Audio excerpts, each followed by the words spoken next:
$900 million.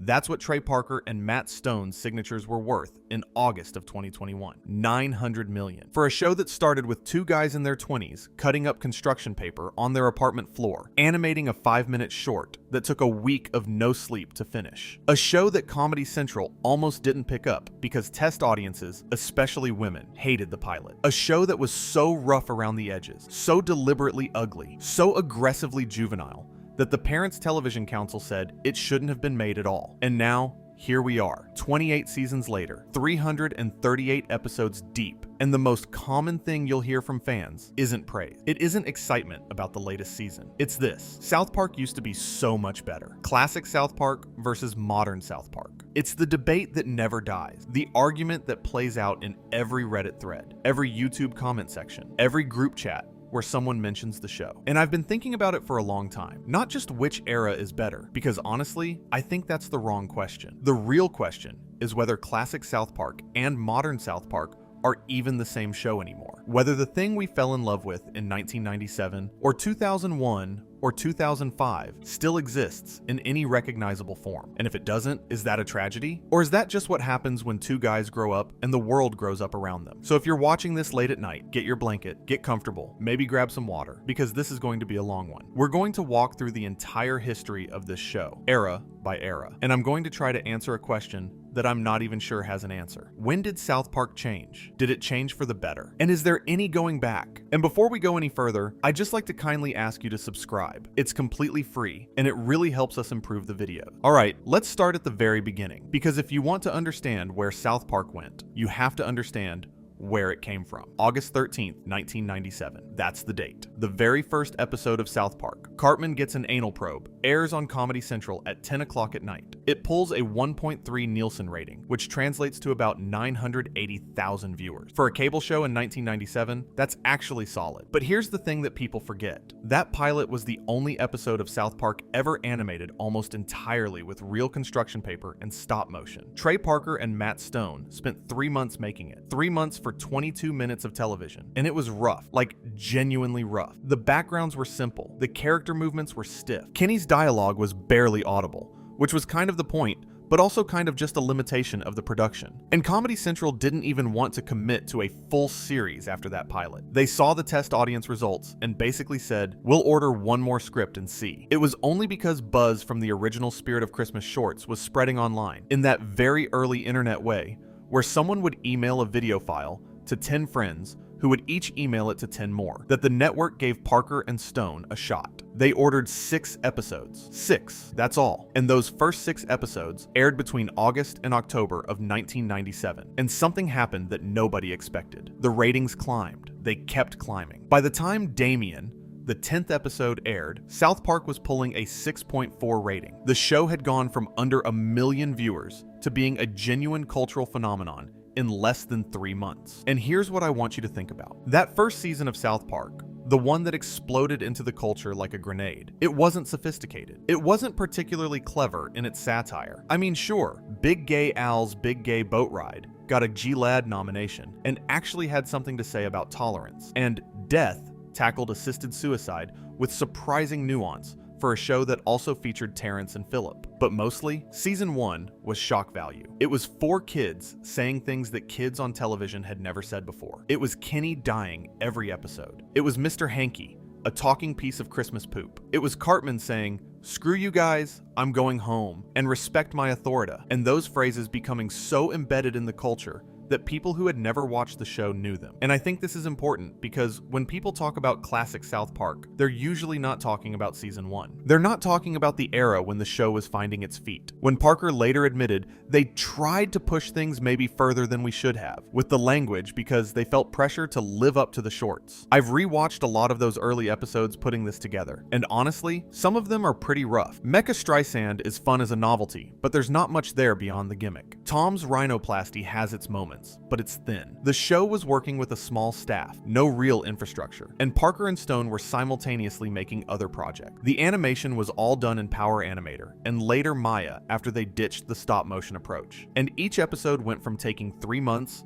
to about 3 weeks. Eventually, as we all know from the 2011 documentary 6 Days to Air, that production window would shrink to just 6 days. But in 1997 and 1998, things were looser, messier, more chaotic. So when did classic South Park actually start? When did the show become the thing people are nostalgic for? I'd argue it was around season 4, maybe season 3. And I think the moment you can point to, the single episode that changed everything, is Scott Tenorman Must Die, season 5, episode 4. It first aired on July 11, 2001. It holds a 9.6 on IMDb, which is the highest rating of any South Park episode ever, and one of the highest ratings for any television episode, period. And I need you to understand why this episode matters so much, because it isn't just a fan favorite, it's the dividing line. Everything before it is proto-South Park. Everything after it is the show we're really arguing about. Here's the setup.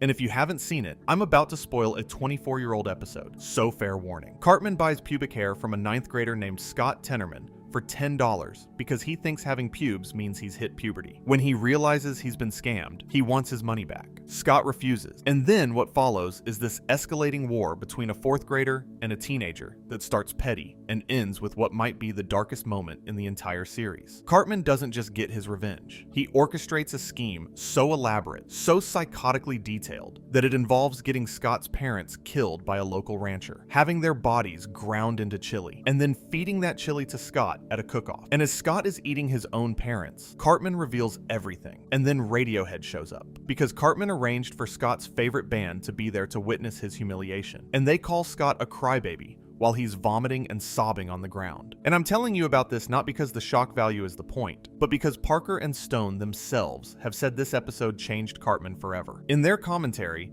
they described it as taking Cartman from kind of a little shithead to probably the most evil kid in the world. Before Scott Tenorman Must Die, Cartman was annoying. He was selfish. He was a brat. After it, he was something else entirely. He was a genuine sociopath. And that shift in Cartman's character cascaded through the entire show. It raised the stakes. It meant that when Cartman had a scheme, you couldn't just laugh it off anymore. There was real menace behind it. And it also changed the structure of the show. Parker and Stone said in interviews that before this episode, they'd have multiple loosely connected subplots that all merged in the final act. After Scott Tenorman Must Die, they started focusing on one central plot per episode. Tighter, more focused, more purposeful. And that is what most people mean when they say classic South Park. They mean the post-Scott Tenorman era. Roughly seasons 5 through 10, maybe stretching to 13 if you're generous. This is the golden age. This is where you get Good Times with Weapons in season 8, where the boys buy martial arts weapons at a flea market, and the show parodies anime with these gorgeous fight sequences, only to undercut it with the reality that they're just kids in a parking lot.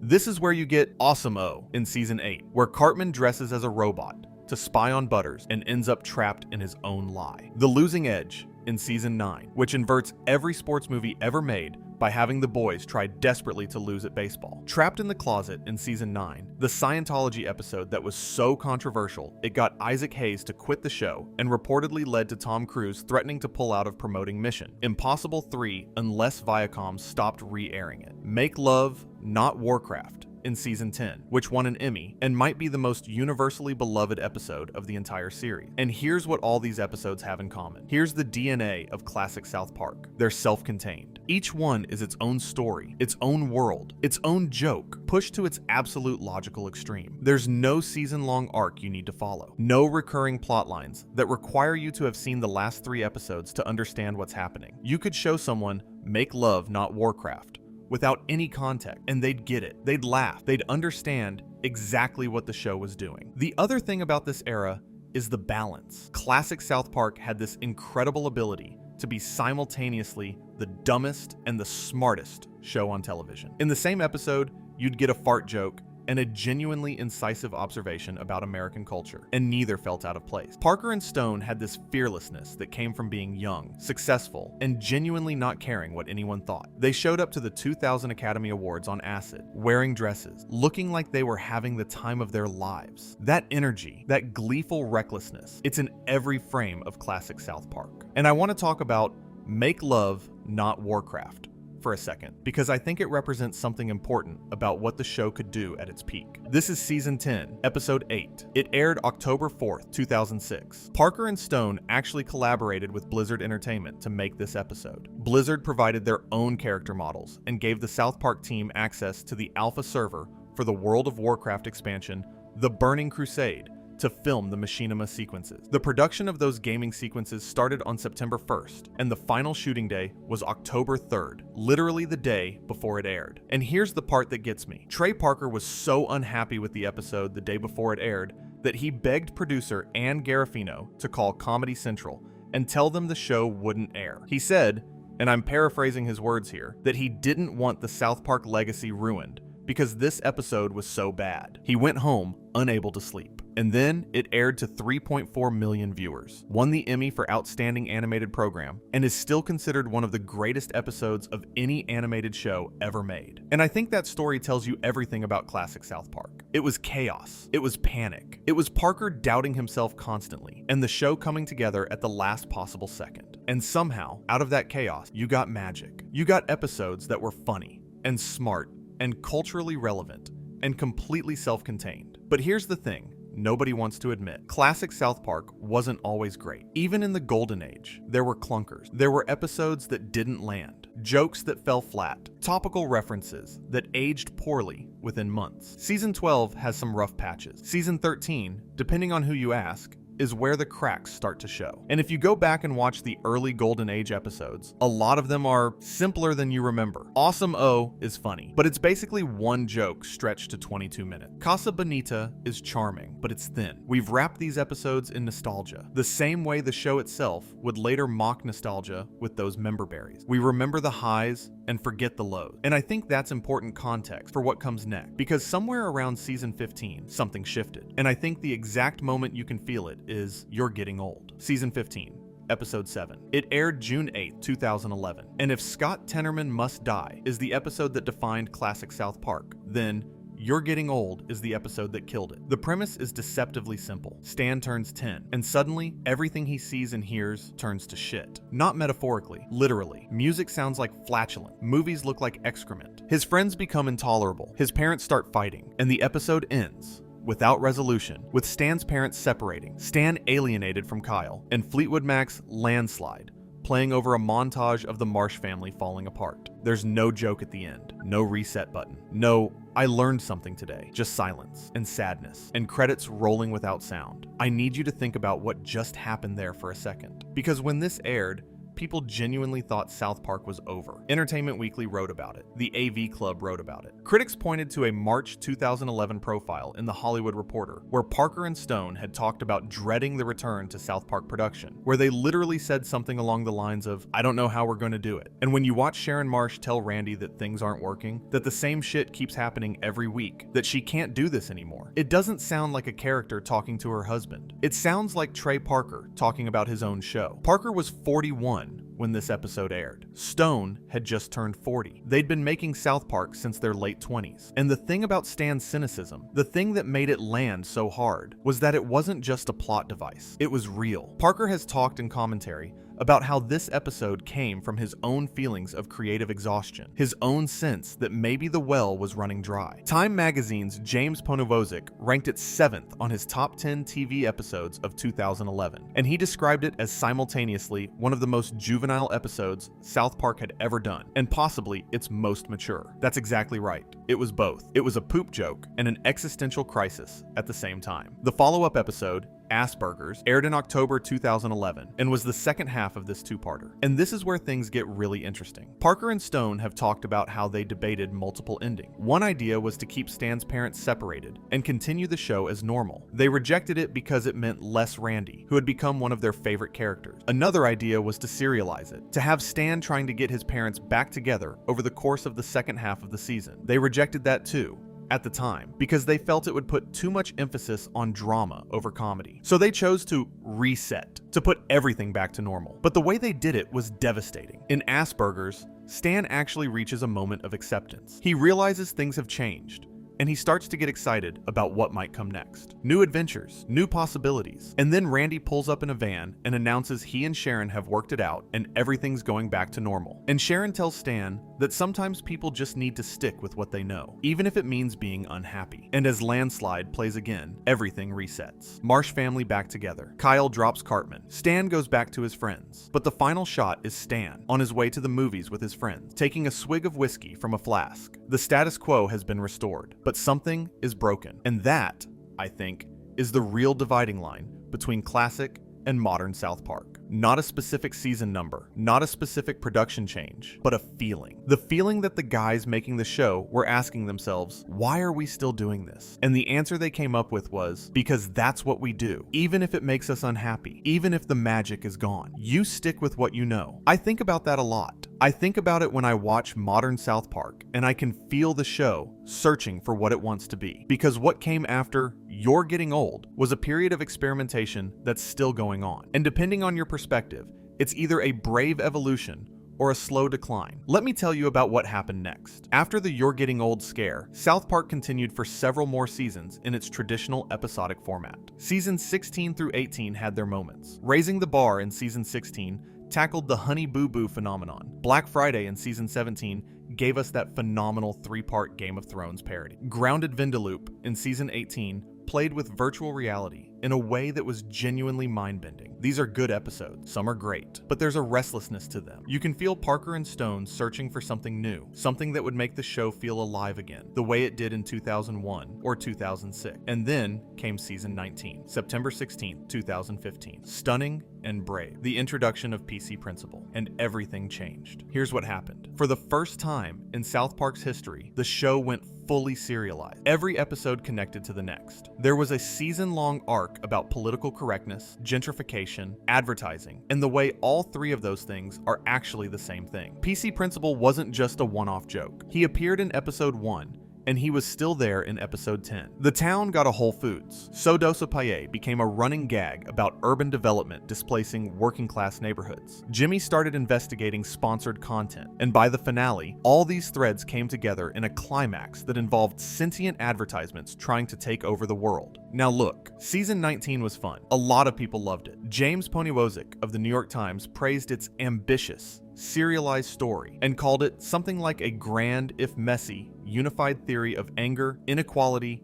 and disillusionment in 2015 America. And I think that's a fair assessment. But I also think season 19 was the moment where South Park started asking its audience to do something it had never asked before. Pay attention to continuity. You couldn't just jump into episode 5 of season 19 and understand what was going on. You needed to have seen episodes 1 through 4. And for a show that had built its identity on accessibility, on the idea that any episode could be someone's first, that was a fundamental shift. And I'll be honest, I have mixed feelings about it. Because on one hand, the serialization gave the show a narrative ambition it hadn't had before. The PC Principle storyline had real depth. The commentary on how political correctness and capitalism intersect, how being woke can be co-opted by corporate interests, was genuinely sharp. And Parker and Stone told Vanity Fair that the serialization happened almost by accident, that they didn't plan it, but just kept finding that PC Principle was too useful to kill off after one episode. But on the other hand, something was lost: the spontaneity, the feeling that anything could happen in any given episode. Classic South Park was lightning in a bottle precisely because it was chaotic. The 6-day production schedule meant the show was reacting to the culture in real time, grabbing whatever was in the news and running with it. When you serialize, you plan ahead. You set up dominoes in episode 2 that won't fall until episode 8. And that planning, that forward-thinking structure, is the opposite of the manic, last-minute energy that made classic South Park what it was. Remember what I said earlier about Make Love, Not Warcraft? About Parker thinking it was the worst episode ever, literally begging them not to air it, and then it won an Emmy? That can't happen in a serialized show. Because in a serialized show, every episode has to serve the arc. You can't have happy accidents the same way. You can't stumble into genius. And then came season 20. Oh man, season 20, September 14th, 2016. Member Berries. The start of what was supposed to be South Park's definitive statement on the 2016 presidential election. And I need to be upfront about this. Season 20 is, by most accounts, the worst season of South Park ever made. Not because the ideas were bad. The member berries, these little fruit that whisper nostalgic catchphrases and lull you into a complacent stupor, that's a great concept. The idea that nostalgia itself is dangerous, that member when things were simple, is actually a pathway to reactionary politics, that's genuinely brilliant. Mr. Garrison as a Trump stand-in who doesn't actually want to win the election? Funny premise. Gerald Broflovsky being revealed as the internet troll Skankhunt42? Interesting character choice. But the execution was a mess. And here's why. Parker and Stone planned the season under the assumption that Hillary Clinton would win the election. They had episodes written. They had arcs planned. And then on November 8, 2016, Donald Trump won. And because South Park airs on Wednesdays and the election was on Tuesday, they had to rewrite the episode, titled Oh Geez, which had originally been called The Very First Gentleman, in under 24 hours. They animated and voiced new material overnight. And that kind of last-minute scramble is exactly the sort of thing that makes great one-off episodes. But when you're in the middle of a serialized season, when every episode is supposed to connect to the next, when you've set up plot threads that assumed a specific outcome to a real-world event, it's a disaster. The trolling storyline became tedious. The member berries went from being a sharp metaphor to being an overused running joke. Kenny had almost no lines the entire season. Stan and Kyle were sidelined. And the whole thing just sort of fizzled. The finale tried to tie everything together, but there were too many loose threads. Dan Caffrey at the AV Club gave Oh Geez a C-.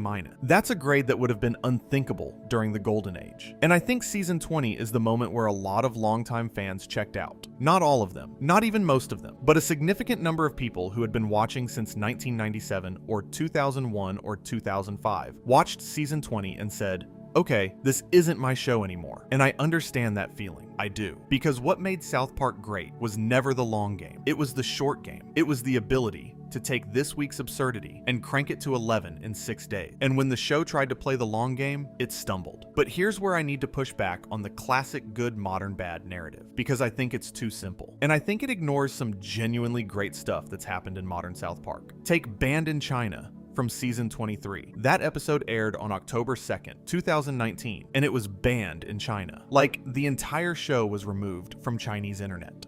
The episode was about Randy trying to expand his Tegrity Farms marijuana business into the Chinese market and discovering that doing business in China means submitting to censorship. Meanwhile, the boys start a metal band and get a biopic deal, only to discover that the Hollywood studio is editing out anything that might offend China. It's a pointed, specific critique of how American entertainment companies were self-censoring to access the Chinese market. It's the kind of episode that classic South Park would have been proud of. Timely, sharp, focused, and willing to actually piss people off. Or look at the Paramount Plus specials. South Park, Post-COVID, and South Park, Post-COVID, The Return of COVID, from 2021 were surprisingly emotional. They imagined the boys as adults in a post-pandemic future and used that framing to explore themes of loss, regret, and the impossibility of going home again. The Cartman redemption arc, where adult Cartman has become a loving father and a genuine rabbi, only for the timeline to reset and erase all of it, was genuinely moving. It showed that Parker and Stone still had the ability to hit you right in the chest when they wanted to. And South Park: The End of Obesity from 2024 was one of the sharpest things the show has done in years. It tackled the Ozempic craze and the American healthcare system's profit motives in a way that felt vital and angry and necessary. Cartman can't afford the weight loss drug because insurance won't cover it. The episode didn't just mock the trend. It went after the systemic reasons why losing weight is essentially a luxury in America. That's the kind of commentary that people claim modern South Park can't do anymore. And it's right there. So what's actually different? If modern South Park can still produce great individual episodes, if it can still be sharp and funny and culturally relevant, why does it feel different? Why does it feel like something's been lost? I think there are a few answers, and none of them are simple. The first is structural. Classic South Park was episodic. Modern South Park is, to varying degrees, serialized, and that changes the viewing experience fundamentally. When you rewatch classic South Park, you can cherry pick. You can watch Scott Tenorman Must Die, and then jump to Good Times with Weapon, and then go to Make Love, Not Warcraft, and have 3 perfect viewing experiences. When you try to rewatch modern South Park, you often need to watch entire seasons in order. Episodes reference previous episodes. Characters carry trauma, and relationships forward. And that makes the good episodes harder to isolate and the bad episodes harder to skip. The second is tonal. Classic South Park was anarchic. It didn't care about anyone or anything. It would mock the left, the right, celebrities, politicians, religion, its own audience, and itself, all in the same episode. Modern South Park is still willing to mock everybody, but there's a self-consciousness to it now. The show knows it's an institution. Parker and Stone know they're worth hundreds of millions of dollars. They know their show is someone's childhood. And that awareness, whether they want it to or not, changes the comedy. There's a guardedness to modern South Park that wasn't there when two 20-somethings were making a show nobody expected to last. I've been thinking about this a lot, and here's my take. Classic South Park was made by guys who had nothing to lose. Modern South Park is made by guys who have everything to lose. And that's not a criticism. It's just a reality. When you're 28 and making a show that might get canceled next year, you swing for the fences every time. When you're 55 and sitting on $1 billion franchise, you're more careful, even if you don't mean to be, even if you tell yourself you're not. The calculations change. The third difference, and this is the one that people don't talk about enough, is the world. Classic South Park existed in a world where satirizing the news was special. In 1997, 2001, even 2006, there weren't that many places doing what South Park did. The Daily Show was there, The Onion was there, but South Park had a unique niche. It could respond to events within a week. It could say things that no other show on television could say, and it did it through this absurd, offensive, brilliant little cartoon. That niche doesn't exist anymore. In 2025, everybody is satirizing the news in real time. Twitter does it, TikTok does it, memes do it, podcasts do it. By the time South Park airs an episode about whatever happened this week, the internet has already processed it, mocked it, gotten bored with it, and moved on. The show's greatest structural advantage, its speed, has been neutralized by a media landscape that moves faster than any television production can. And this is where I get uncomfortable with the classic was better argument. Because when fans say they want classic South Park back, what they're really saying is they want 2001 back. They want a world where 4 foul-mouthed kids on a basic cable cartoon were the sharpest voices in American satire. And that world doesn't exist anymore. Not because the show got worse, but because the culture caught up. Let me talk about Randy Marsh for a minute, because I think Randy is the perfect case study for this entire debate. In classic South Park, Randy was a background character, Stan's dad, a geologist, a normal, boring, suburban father who existed mostly to deliver exposition or to be wrong about something in a way that set up the kid's adventure. He had his moments, sure. The losing edge in season 9, where Randy's subplot about fighting parents at Little League games is arguably the best part of the episode. But he wasn't the star. That started to change around season 12, maybe 13. Parker has talked about how Randy's voice was originally an impression of his own father, but over the years, it just became his own voice. And as Parker and Stone aged, as they became fathers themselves, their perspective shifted. They were no longer the kids looking up at the absurd adult world. They were the adults living in the absurd adult world, and their avatar on the show shifted accordingly. Randy became the main character of modern South Park, really starting with the Tegrity Farms era in season 22, and a lot of fans hate this. The most common complaint I see is, I don't watch South Park for Randy, I watch it for the boys. Bring the boys back. And I get that complaint, I do, but I also think it misses the point, because Parker and Stone are the show. There's no writer's room full of 30 people like The Simpsons. It's basically them. They write it, they voice most of the characters, they direct it, they edit it. And when they were in their 20s and 30s, they saw the world through the eyes of kids. Now they're in their 50s, and they see it through the eyes of parents. Randy's rise isn't a creative failure. It's an honest reflection of where Parker and Stone are in their lives. You can argue it's not as entertaining. You can argue it's changed the show's dynamic in ways you don't enjoy. But calling it a decline is like criticizing someone for aging. And look, I know I'm being more charitable to modern South Park than a lot of fans would be. I know there are people who stopped watching during the Tegrity Farms era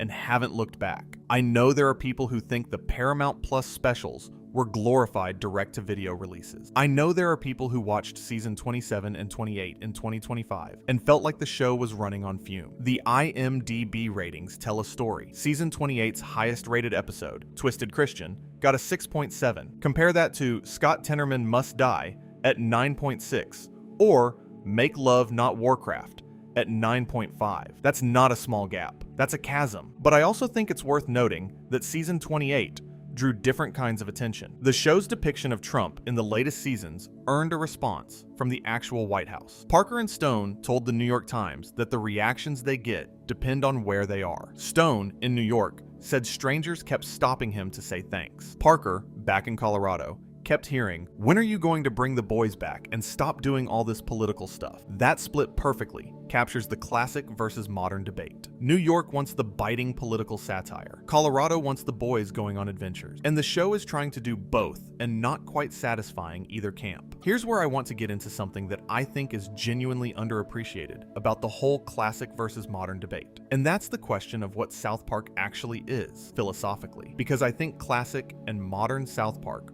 represent two fundamentally different approaches to satire, and understanding that difference is the key to the whole argument. Classic South Park was what I'd call oppositional satire. Its default position was, everyone is wrong. The show didn't have a political agenda, or at least it tried very hard not to. When they did the 2004 election episode, Douche and Turd, the entire point was that both candidates were terrible, and the act of choosing between them was inherently absurd. When they did Man, Bear, Pig, in 2006, they mocked Al Gore's climate change activism as hysteria. When they did Smug Alert in the same season, they mocked people who drive hybrid cars. The show positioned itself outside the culture war, above it, looking down at both sides and laughing. And that position was incredibly powerful in the early 2000s. Because in the Bush era, American politics was becoming increasingly polarized, and most comedy was picking a side. The Daily Show skewed left. Fox News pundits made conservative jokes. South Park said, "You're both idiots," and a lot of people found that refreshing. It felt like the only honest position. Modern South Park has largely abandoned that stance. And I think that's because Parker and Stone realized,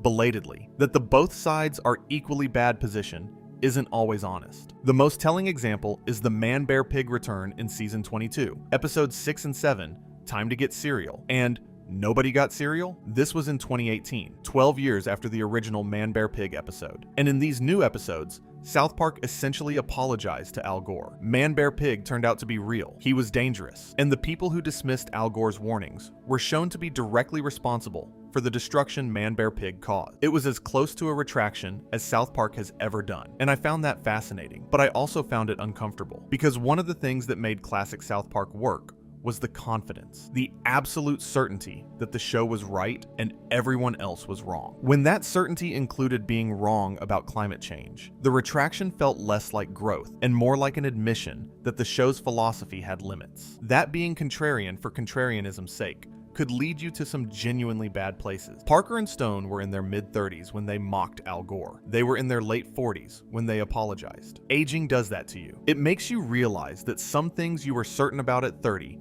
were just arrogance. And I think a lot of the decline people perceive in modern South Park is actually just maturity. The show is less certain now. It's more willing to sit with ambiguity, to admit that some problems don't have a funny resolution, to acknowledge that both sides are bad is sometimes a cop-out. But here's the trade-off. Classic South Park's certainty made it funnier. When you're absolutely sure you're right, your jokes land harder. There's no hedging, no equivocation, just pure conviction. Modern South Park's uncertainty makes it more thoughtful, but often less funny. And for a comedy show, that's a problem. Let me talk about something else that's changed. The kids. Stan, Kyle, Cartman, and Kenny. In classic South Park, they were the heart of the show. Everything revolved around them. Even when the adults were doing stupid things, the A-plot usually centered on the boys' reaction to it. Kyle's moral outrage, Cartman's scheme, Stan's everyman confusion, Kenny's silence and occasional death. The dynamic between those four kids was the engine that drove the show. In modern South Park, that dynamic has fractured. Kenny barely has lines anymore. Season 20, as I mentioned, he had almost no speaking parts. Stan has been pushed to the side in favor of Randy. Kyle and Cartman's rivalry, which used to be the core relationship of the show, has been complicated by serialized storylines about Cartman's relationships, his supposed growth, and his regression. And when the boys do get spotlight episodes, they often feel like echoes of better, earlier versions of the same stories. And honestly, I think this is the thing that hurts the most. Because you can argue about serialization, you can argue about politics, you can argue about the animation, or the pacing, or the joke density. But the thing that made South Park special, the thing that no other show has ever replicated, was the friendship between those four boys. The way Stan and Kyle would be at the center of some insane situation and still act like 9-year-old best friends. The way Cartman's evil was always balanced by the fact that deep down, whether he'd admit it or not, he needed Stan and Kyle and Kenny. The way Kenny's poverty was both a running joke and a genuine source of pathos. That dynamic was the soul of the show. And when it's missing, or diluted, or pushed to the background, the show feels hollow, even when the jokes are good, even when the commentary is sharp. I've rewatched You're Getting Old probably 6 times putting this together, and it hits different every time. Because that episode isn't just about Stan getting old. It's about the show getting old. It's about Parker and Stone recognizing that the thing they created has outlived the feeling that created it. And the decision to reset at the end of Asperger's, to have Stan take that swig of whiskey and go back to pretending everything is fine. That's not just a character choice. It's a mission statement. It's Parker and Stone saying, we're going to keep doing this. We're going to keep making South Park, but it's not going to feel the same. And we know it, and you know it. And the best we can do is pretend it's okay. That image, Stan Marsh drinking whiskey on his way to a movie with his friends, smiling but not meaning it, that's modern South Park in one frame. Now, I want to be careful here, because I don't want this to sound like an eulogy. South Park isn't dead. As of 2025, Parker and Stone signed a new deal reported at $1.5 billion. That's billion with a B. The show will continue through at least 2030, with 50 new episodes guaranteed. It's still among the most watched series on Paramount Plus, sitting on the streaming platform's top 10 for over 200 consecutive days. It still generates conversation. It still makes people angry. And it's still, in its best moments, makes people think. But it's a different show than it was. And I think the healthiest way to approach it is to stop comparing. To stop watching a 2025 episode and measuring it against a 2006 episode. Because the person who made Make Love Not Warcraft and the person who made Twisted Christian is technically the same guy, but he's not the same guy. 20 years have passed. He's raised children. He's made a Broadway musical that won 9 Tony Awards. He's become a business mogul. The hungry 27-year-old who cut up construction paper on his apartment floor is now a 55-year-old with $1 billion franchise. And the show reflects that, the way any honest creative work reflects the person making it. So where does that leave us? Is classic South Park better than modern South Park? Yeah, probably. I'm not going to pretend otherwise. The Golden Age, roughly seasons 5 through 10, is some of the best comedy television ever produced. The joke density is higher. The character work is sharper. The satire is more confident. The individual episodes are more rewatchable. By almost any measurable standard, classic South Park wins. But I think the reason is more complicated than the show got bad. I think classic South Park was a product of a specific time, a specific culture, and a specific version of 2 very specific guys. And none of those things can be recreated. You can't unage Parker and Stone. You can't put the internet genie back in the bottle. You can't make South Park the only fast turnaround cultural satire on television when every phone in every pocket is now a satire machine. And maybe that's enough, or maybe it isn't. That's for you to decide. I think about something Parker said in the context of You're Getting Old. He talked about how the episode came from asking himself, how long can you keep doing this? And I think there are 2 ways to hear that question. One is despair. How long can you keep running on the treadmill, making the same show, hitting the same beats before it breaks you? That's the reading that says, classic South Park was better because it came from a place of passion, and modern South Park comes from a place of obligation. But the other way to hear it is as a challenge. How long can you keep doing this? How many times can you reinvent the same show? How many different versions of South Park can exist within one run? And from that angle, the answer is kind of incredible, because South Park has reinvented itself more than almost any other long-running show. It went from crude shock humor to razor-sharp satire, from episodic to serialized and back, from kid-focused to adult-focused, from apolitical to deeply political, from a cable show to a streaming franchise. Each reinvention lost something and gained something else. If you've made it this far, you already know this isn't a light video. And I appreciate you sticking with me, because I wanted to do justice to this question, to really sit with it instead of giving you a clickbait answer. Classic South Park versus modern South Park isn't a fight with a clear winner. It's a conversation about time and aging and what we lose when the things we love keep going long past the moment that made them special. The show that aired on August 13th, 1997, with its 1.3 rating, and its construction paper animation, and its talking poop, and it's dead Kenny. That show was a miracle. An accident that shouldn't have worked but did. And the show that airs in 2025, with its billion-dollar deals and its political commentary and its 5-episode season, that show is also kind of a miracle in its own way, because it's still here, still trying, still pissing people off, still occasionally making people feel something they didn't expect. I'll leave you with this. There's a moment at the end of Asperger's where Stan is walking with his friends to the movie. Everything is back to normal. Kyle is talking. Cartman is complaining. Kenny is mumbling. And Stan is smiling, but he's got that flask in his hand. He takes a drink, and the camera lingers on his face for just a second longer than it needs to. And in that second, you can see it. The knowledge that things will never really be the same. That the joy isn't quite as pure as it used to be. That going through the motions is all there is now. And you know what? I think that's how a lot of us feel about South Park itself. We keep watching. We keep showing up for new episodes, for new seasons, for new specials. We talk about it online. We argue about it. We remember the old days, and it's not quite the same. The joy isn't quite as pure, but we're still here, still sitting at the bus stop with Stan and Kyle and Cartman and Kenny, waiting for something to happen. And something always does. It just hits a little different now. And you know what? Before I move on, I want to go deeper on something, because I've been talking about eras in broad strokes. And I think to really understand the classic versus modern argument, you have to get granular. You have to look at specific episodes and ask yourself what makes them work or not work. So let's do that. Let me walk you through some episodes from different eras and really dig into what separates them. Let's start with season 4, because season 4 is where a lot of fans say the show found its voice. This is the year 2000. Parker and Stone are coming off the massive success of the South Park movie, Bigger, Longer, and Uncut, which came out in June 1999 and earned over $80 million worldwide on a $21 million budget. It also got an Academy Award nomination for Best Original Song for Blame Canada. Parker and Stone went to the Oscars in dresses, and by all accounts, they had a blast. They were on top of the world, and that confidence bled into season 4. Take Timmy 2000, season 4, episode 3. It aired April 19th, 2000. Timmy,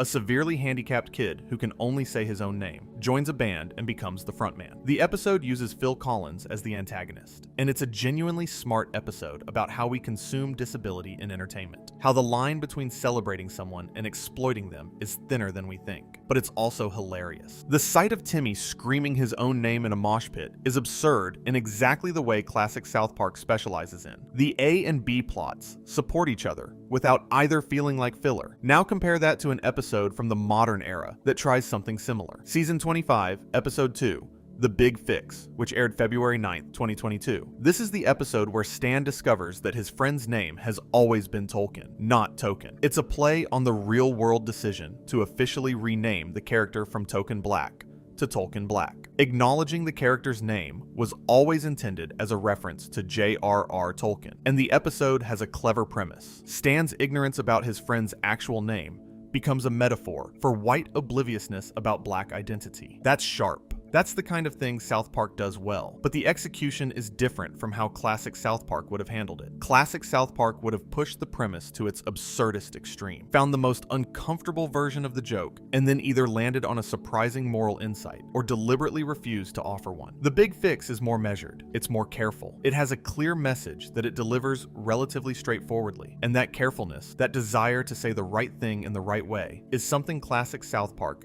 never worried about. Classic South Park would have been messier, more provocative, maybe crueler, but also more surprising. I'm not saying The Big Fix is bad. It's decent, but it's decent in a way that classic South Park never was. Classic South Park was never decent. It was either brilliant or terrible, sometimes both in the same episode, and that volatility was part of the excitement. Okay, let me go even deeper on the Golden Age, because I don't think I've done it justice. Season 5, 2001. This is where the show truly becomes what people remember. It Hits the Fan is the season premiere, and it aired June 20th, 2001. The premise is that a network TV show uses the word shit uncensored, and it triggers a national debate about profanity on television. South Park's response was to use the word shit 162 times in one episode. There's literally a counter in the corner of the screen tallying each use. And behind the absurdity, there's a real point about how words only have the power we give them. How the pearl clutching about language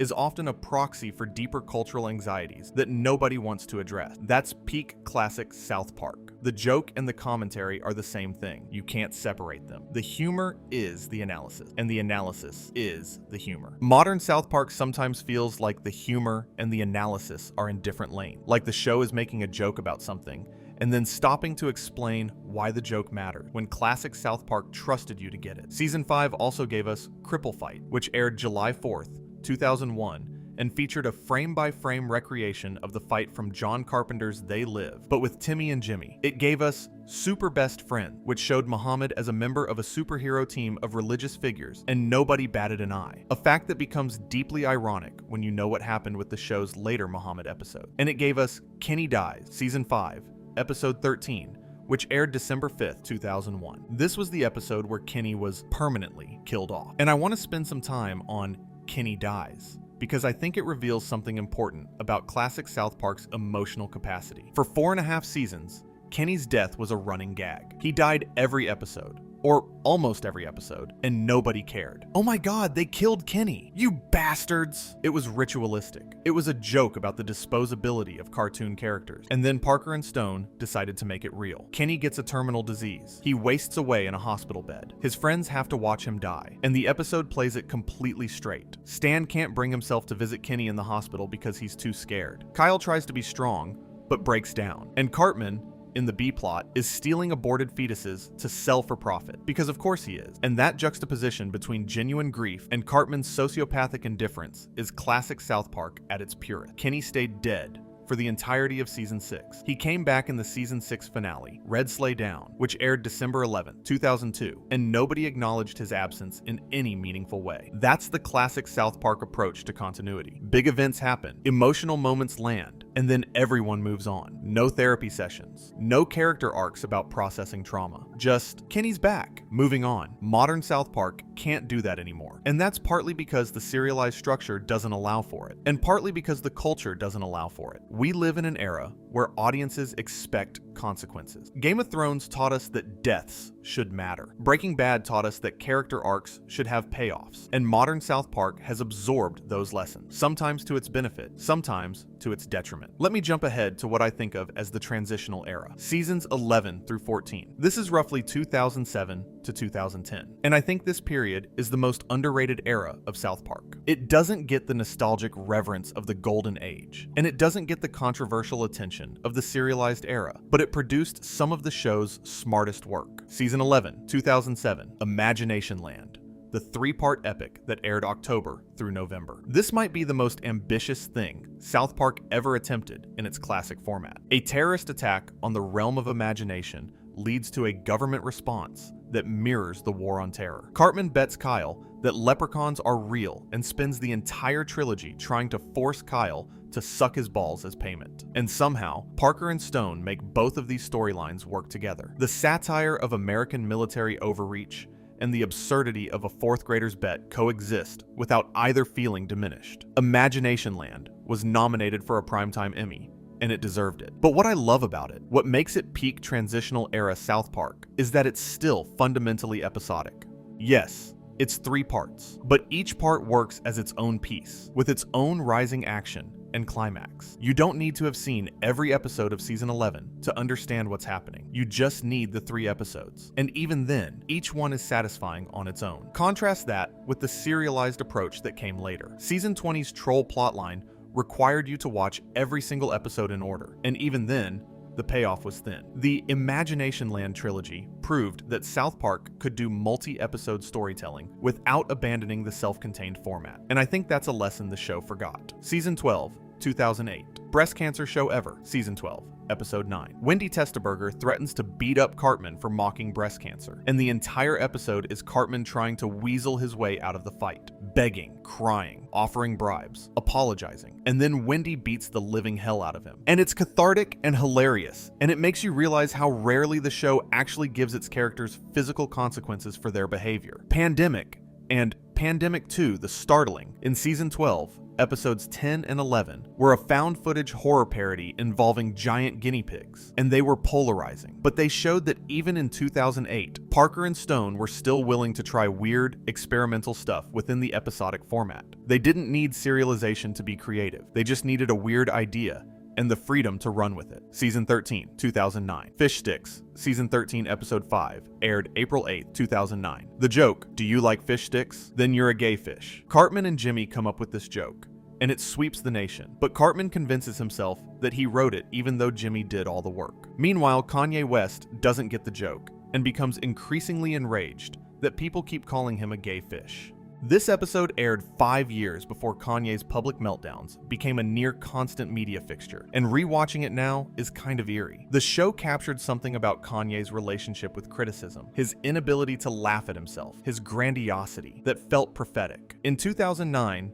it was funny. In 2025, it's almost unsettling. And Margaritaville, from the same season, Season 13, Episode 3, aired March 25th, 2009. This won the Emmy for Outstanding Animated Program. It was South Park's response to the 2008 financial crisis, and it compared the American economy to a religion, with bailouts as a form of worship and consumer spending as faith. Randy drives around in a giant margarita blender machine because he's committed to not spending money. Kyle pays off everyone's debts with a credit card, like a financial Jesus dying for our fiscal sin. It's one of the most tightly constructed episodes of the entire series, and it's from what I'd consider the tail end of the golden age, or the start of the transition. This is the era where I think South Park was doing its best balance of old and new. It was still episodic, it was still fast, it was still capable of brilliance, but you could feel the strain. Parker and Stone were also working on The Book of Mormon, which premiered on Broadway in March 2011 and went on to win 9 Tony Awards. That's not a small thing. These guys were splitting their creative energy between a weekly animated show and a Broadway production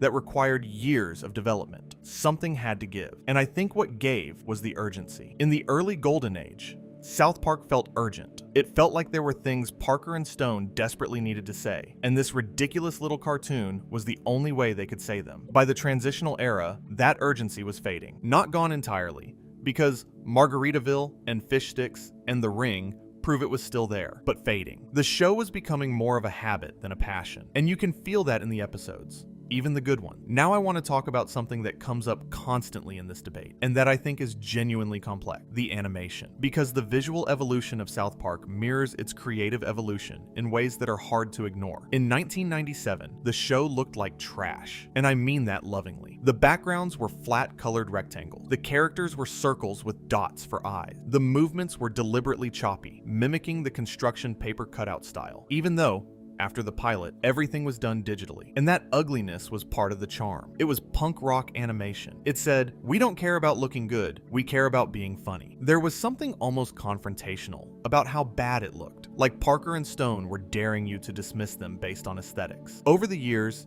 the animation got better, smoother, more detailed. By the mid-2000s, the backgrounds had actual depth. Characters had more varied design. Action sequences, like the anime-inspired fight in Good Times with Weapons, were genuinely impressive. And by the 2000s and beyond, the show looked polished in a way that would have been unrecognizable to someone watching in 1997. And a lot of fans hate this. There's a whole Reddit thread with people comparing the cows from a 2019 episode to the cows from the original 1997 pilot, mourning how the show lost its DIY aesthetic. And I get that. There was something charming about the roughness. It matched the tone. A show about crude, offensive humor should look crude and offensive. When you polish the animation, you remove a layer of the joke. But I also think this complaint is partially nostalgia. If the show still looked like it did in 1997, people would complain that it looked outdated. You can't win. The animation improved because the technology improved and the budget increased. That's not a creative choice to criticize, it's just reality. Where the animation change does matter, I think, is in how it affects the comedy. Classic South Park's crude animation created a gap between what was being depicted and how it looked, and that gap was inherently funny. When something horrible happened, and it often did, the primitive visual style kept it at an emotional distance. You weren't horrified by Cartman feeding Scott to Norman his parents, because the scene looked like a construction paper puppet show. The disconnect between the content and the form was the joke. Modern South Park's slicker animation narrows that gap. When horrible things happen now, they look more real, at least within the show's visual language. And that makes the humor land differently. It's less absurdist, more visceral, which is a valid creative choice, but it changes the viewing experience in a way that some fans find less enjoyable. Alright, let me shift gears. I've been talking a lot about what classic South Park did well and what modern South Park lost, but I want to be fair to the modern era. I want to talk about the things modern South Park does better. The first thing is character depth. Classic South Park treated its characters as vessels for jokes. Stan was the straight man, Kyle was the moral center, Cartman was the id, Kenny was the gag, the adults were stupid. That's about as deep as it went, and that's fine for a comedy. You don't need character depth for a 22-minute episode about kids playing Lord of the Rings with an adult film VHS tape. But modern South Park has given its characters genuine interiority. Butters has gone from a background extra to one of the most complex characters on the show. His relationship with his abusive parents, his naivety, his moments of surprising strength and wisdom. These are the result of years of character development that classic South Park simply wasn't interested in. Craig and Tweek's relationship, which started as a joke about the Asian girls at school drawing yaoi fan art of them, has become one of the most genuinely sweet depictions of a same-sex relationship in animated television. Randy's arc from boring geologist to aspiring lord to Tegrity Farms entrepreneur is absurd, but it's also a recognizable portrait of a man in crisis, someone who keeps reinventing himself because he can't accept who he actually is. Even Cartman has gained depth. The Paramount Plus specials showed us a version of adult Cartman who had genuinely changed, who had become a good father and a devout rabbi, and then ripped that future away from him. That's devastating in a way that classic South Park never attempted. Classic Cartman was a monster, full stop. Modern Cartman is a monster with occasional flickers of humanity, and those flickers make his worst moments hit harder. The second thing modern South Park does better is sustained emotional storytelling. I keep coming back to "You're Getting Old," but that's because it's the clearest example. That episode's power comes from its context. If you'd never seen South Park before, "You're Getting Old" would be a decent episode about a kid dealing with cynicism. But if you'd spent 14 seasons with these characters, if you'd watched Stan and Kyle's friendship play out over hundreds of episodes, then the moment where Kyle morphs into a pile of shit in Stan's eyes is genuinely heartbreaking. That's the kind of payoff that only comes from a long-running show, and classic South Park never went there. The third thing is willingness to self-reflect. Classic South Park had almost no self-awareness. It mocked everyone but itself. Modern South Park has repeatedly turned the camera inward. "You're Getting Old" is a meditation on creative exhaustion. Raising the Bar in season 16 is partly about how South Park itself has contributed to the coarsening of culture. The man-bear-pig retraction is an admission of past mistakes. Season 20's meta-commentary on trolling and satire includes a scene where a troll and a Danish man argue about whether satire actually accomplishes anything. And you can feel Parker and Stone working through their own doubts about the value of what they do. That kind of self-examination is difficult and brave, and it gives modern South Park a philosophical richness that classic South Park didn't have. So here's my attempt at a balanced scorecard. Classic South Park wins on comedy density, episode-to-episode quality, rewatchability, cultural impact per episode, confidence, and the pure joy of discovery. Modern South Park wins on character depth, emotional range, self-awareness, ambition, and willingness to evolve. Both eras have peaks and valleys. Both eras have episodes that are among the best in television and episodes that are forgettable. The difference is the ratio. Classic South Park's hit rate was higher. Modern South Park's misses are more frequent, but its best work reaches emotional depths that classic South Park never attempted. And here's where I want to talk about something uncomfortable. I think part of the reason fans prefer classic South Park is because of what they were when they watched it. Not just what the show was, but what they were. If you discovered South Park at 12 or 15 or 18, during the golden age, the show was a revelation. It was this transgressive, brilliant, hilarious thing that felt like it was made specifically for you, and nothing can replicate that feeling. Nothing in modern South Park, no matter how good it is, will ever feel the way Scott Tenorman Must Die felt the first time you saw it, because you're not 15 anymore. This is the member berries problem applied to the show itself. We remember classic South Park as perfect because we experienced it during a time in our lives when we were primed to love it. We were young. We were rebellious. We were looking for something that told us the adult world was stupid and that the smart people were the ones laughing at it. Classic South Park gave us that. Modern South Park gives us something different, something more complex and more conflicted. And we reject it because it doesn't make us feel the way we felt when we were 15. And I'm not immune to this. I watch Good Times with Weapons, and I feel a warmth that no modern episode can match. But I have to be honest with myself about why. It's not just because the episode is better. It's because I associate it with a time in my life when everything felt exciting and new. Let me talk about the Paramount Plus era because it deserves specific attention. Starting in 2021, Parker and Stone's massive deal with Paramount led to a series of streaming specials, or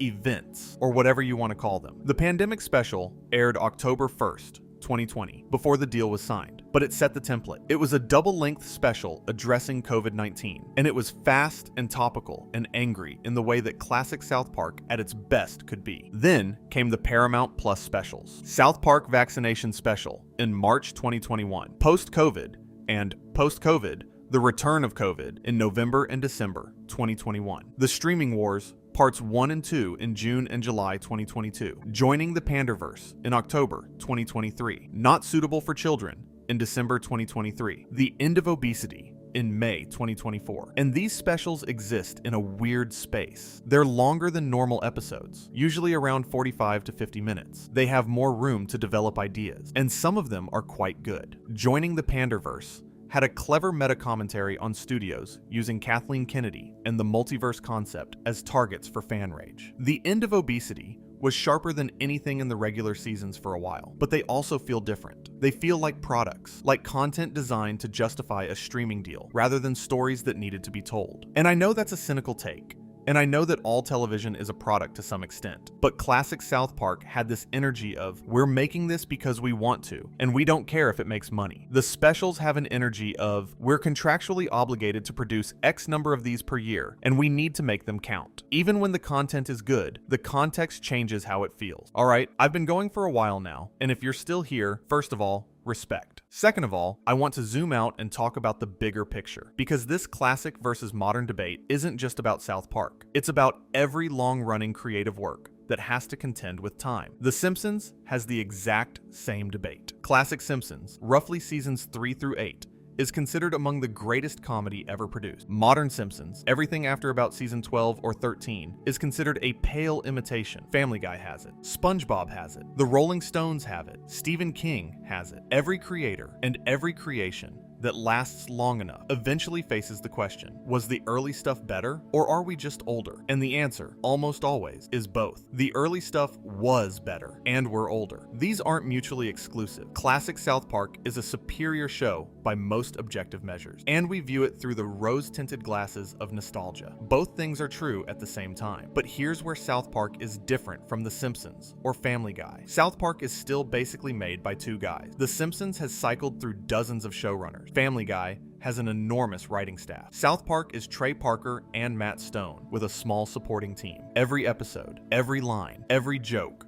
goes through them. And that means the show's evolution is intensely personal. It's not a corporate product that got diluted as the original creators stepped back. It's the same two guys evolving in real time, and the show is evolving with them. And that's why I can't bring myself to be as harsh about modern South Park as a lot of fans are. Because when I watch a modern episode that doesn't land, I'm not watching a committee's failure. I'm watching Trey Parker at 55, trying to do what Trey Parker at 30 did effortlessly. And there's something honest about that struggle that I find compelling, even when the results are disappointing. I mentioned the 2025 seasons earlier, and I want to come back to them because they're the most recent data point in this ongoing experiment. Season 27 premiered on July 23rd, 2025, and it came out swinging. The premiere mocked Paramount itself, which was a classic Parker and Stone move, biting the hand that feeds you. They brought back the Saddam Hussein and Satan dynamic, but with Trump substituted for Saddam. And the show's ratings more than doubled compared to the previous season in 2023, according to Nielsen data cited by the New York Times. But here's the thing, the linear TV viewership for both seasons 27 and 28 stayed under 1 million viewers per episode. Season 28,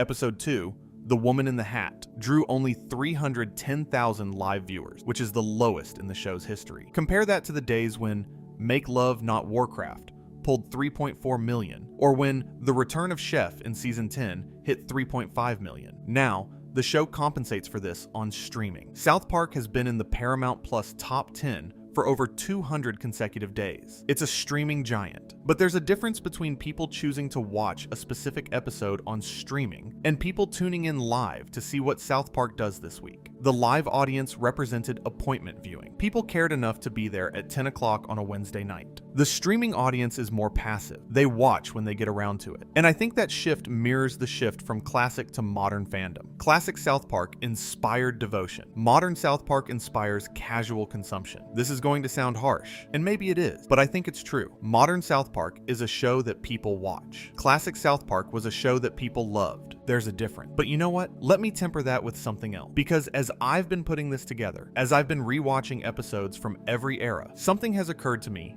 that I hadn't considered before. The best episodes of modern South Park, the ones that truly work, aren't the serialized political commentary episode. They're the episodes that go back to basics. The ones that put the boys in a situation and let the comedy unfold naturally. The episodes where Cartman has a scheme and Kyle tries to stop him, and Stan is caught in the middle, and Kenny is just kind of there. Bored Girls from season 23. The Big Fix from season 25. Even certain parts of the Paramount Plus specials that focus on the boys' dynamics rather than the political framing. When modern South Park remembers that it's a show about 4 kids, it can still be great. It's when it forgets that, when it gets lost in political commentary or character arcs for adults, the audience doesn't care about as much, that it falters. And I think this is the lesson that the show needs to take forward. Not go back to classic South Park. You can't. The world has changed. The creators have changed. The audience has changed. But remember what makes you, you. Remember that the core of this show isn't Randy's midlife crisis or the political satire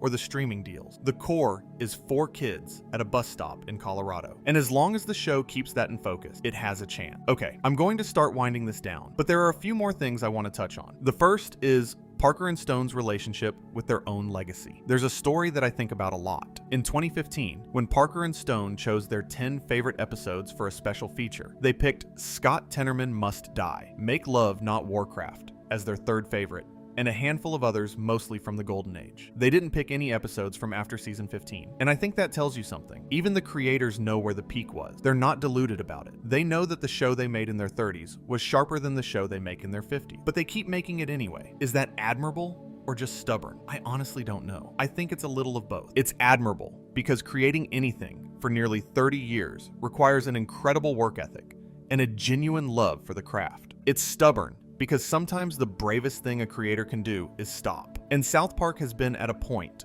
multiple times, where stopping would have been the more dignified choice. But dignity has never really been South Park's thing, has it? The second thing I want to touch on is the fan community, because the classic versus modern debate doesn't happen in a vacuum. It happens in a fan community that has its own dynamics, its own biases, its own blind spots. There's a certain type of South Park fan who uses classic was better as a proxy for something else, for the feeling that the culture has changed in ways they don't like. That political correctness has gone too far, that comedy should be able to say anything without consequence. And for these fans, classic South Park represents a time when you could make jokes about anything and nobody got upset, which is, of course, not true. People got very upset about classic South Park. The Parents Television Council called it the worst show on television. It was protested and picketed and banned in multiple countries. The "nobody was offended back then" narrative is pure fiction. But the complaint isn't really about offense. It's about who's offended. Classic South Park offended the establishment, the religious right, the pearl-clutching parents who thought TV was corrupting their children. Those were targets that young comedy fans were happy to see attacked. Modern South Park sometimes offends the left, or the center, or younger progressive audiences. And that creates a different kind of discomfort for fans who now find themselves on the receiving end of the satire. And I think this is another area where the classic was better argument falls apart under scrutiny. Classic South Park wasn't less offensive. It was offensive in directions that its audience didn't mind. When the show mocked Mormons, or Scientologists, or conservatives, fans cheered. When it mocked environmentalists, or hippies, or Hollywood liberals, fans shrugged because the jokes were good. Modern South Park gets criticized more harshly, not because it's meaner, but because the cultural landscape has shifted, and the jokes land in different places. The third and final thing I want to address is the future, because this isn't over. South Park has at least 5 more years guaranteed, 50 more episodes. And the question that hangs over all of them is, what should South Park be in 2026 and beyond? Here's what I'd want,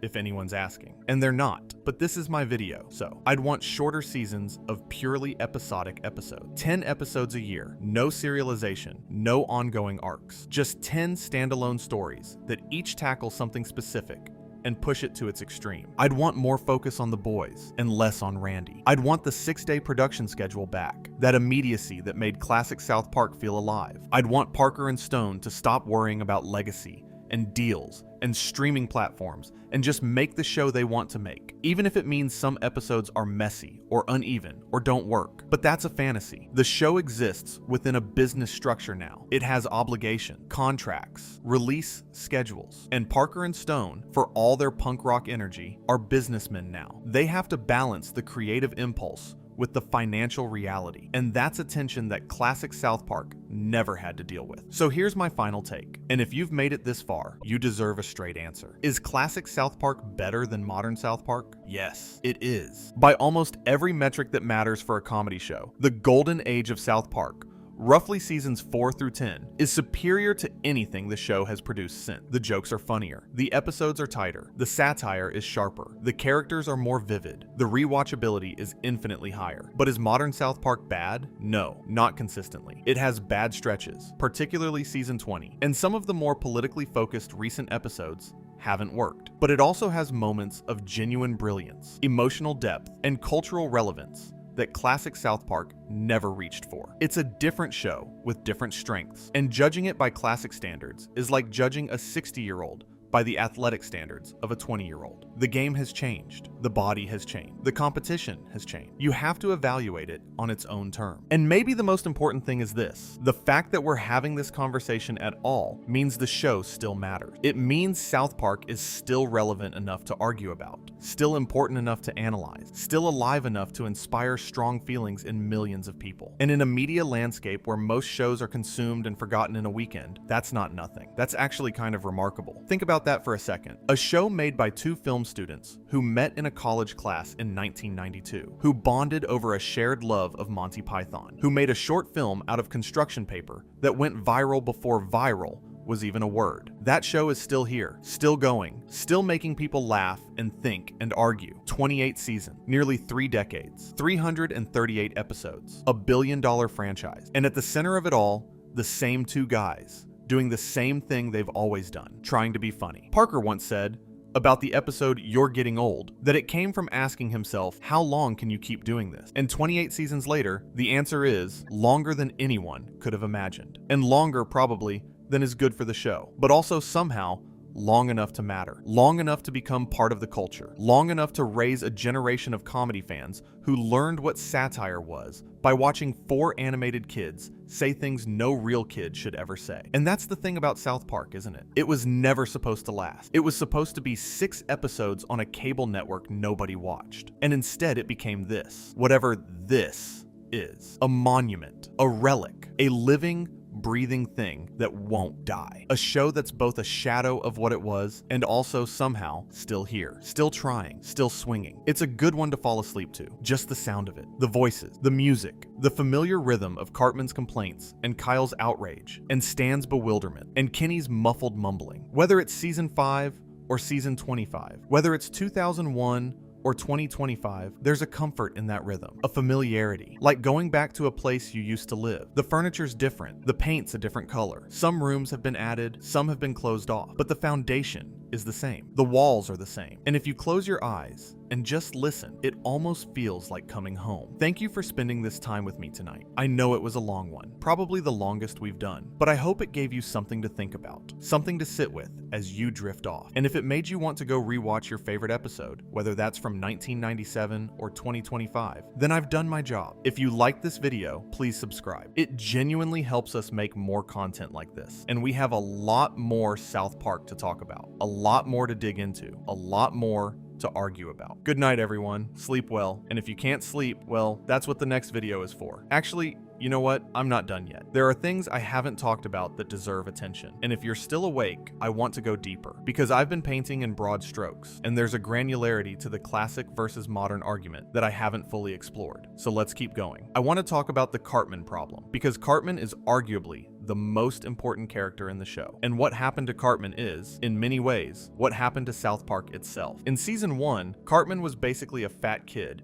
who said rude things. That's it. He wasn't evil. He wasn't a sociopath. He was just an obnoxious brat. His voice was higher pitched back then too. Parker has talked about how the original Cartman voice was too hard on his vocal cords, so he gradually softened it over the years. But the character change wasn't just vocal, it was fundamental. I already talked about Scott Tenorman Must Die as the turning point, but I want to trace the arc further, because after that episode, Cartman's darkness escalated in a way that drove the show for the next decade. Season 6 gave us the Death Camp of Tolerance, where Cartman is sent to a tolerance camp that looks exactly like a concentration camp. Season 7 gave us Casa Bonita, where Cartman kidnaps Butters and convinces him a meteor has destroyed civilization just so Cartman can take Butters' spot on Kyle's birthday trip to the restaurant. Season 8 gave us Ginger Kids, where Cartman leads a hate group against redheaded children, and then, when he's made Ginger himself as a prank, immediately switches to leading a ginger supremacy movement. Season 9, Wing, where Cartman discovers a Chinese woman with a powerful singing voice and tries to exploit her as a talent agent. Each of these episodes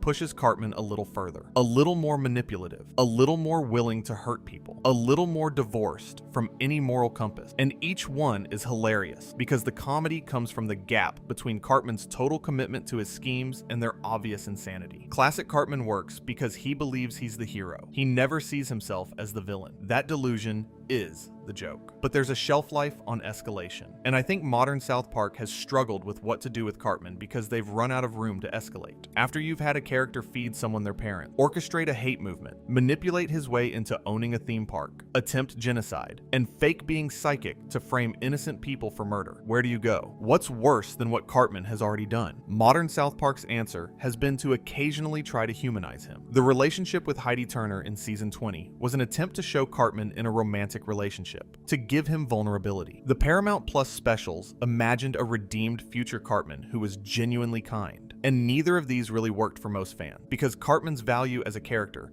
lies in his monstrousness. A sympathetic Cartman isn't just out of character, it undermines the show's entire comedic engine. And I think that's a microcosm of the larger classic versus modern problem. Classic South Park drew its power from extremity. Modern South Park, whether because of the serialized format or the creator's own maturation or the cultural moment, keeps trying to add nuance to things that worked precisely because they lacked nuance. Cartman was funny because he was a monster. Nuanced Cartman is just kind of sad. Compare classic Cartman to modern Cartman, and the difference is striking. Classic Cartman in The Passion of the Jew, Season 8, Episode 3, sees the Passion of the Christ and uses it to rally an anti-Semitic mob. The episode aired March 31st, 2004. It's dark, it's offensive, and it's a razor-sharp commentary on how Gibson's film was being used to justify anti-Semitism. Cartman is the engine of the satire. His evil serves the show's larger point. Modern Cartman in season 20, dating Heidi and suddenly being reformed, doesn't serve anything except the serialized plotline. His change doesn't illuminate any larger truth. It's not satirizing anything. It's just a character arc. And character arcs are fine on prestige dramas, but South Park isn't a prestige drama. It's an absurdist comedy. And when it forgets that, when it tries to be something it isn't, it loses what makes it special. Here's another thing I want to dig into: the cold opens and the pacing. Because classic South Park had a rhythm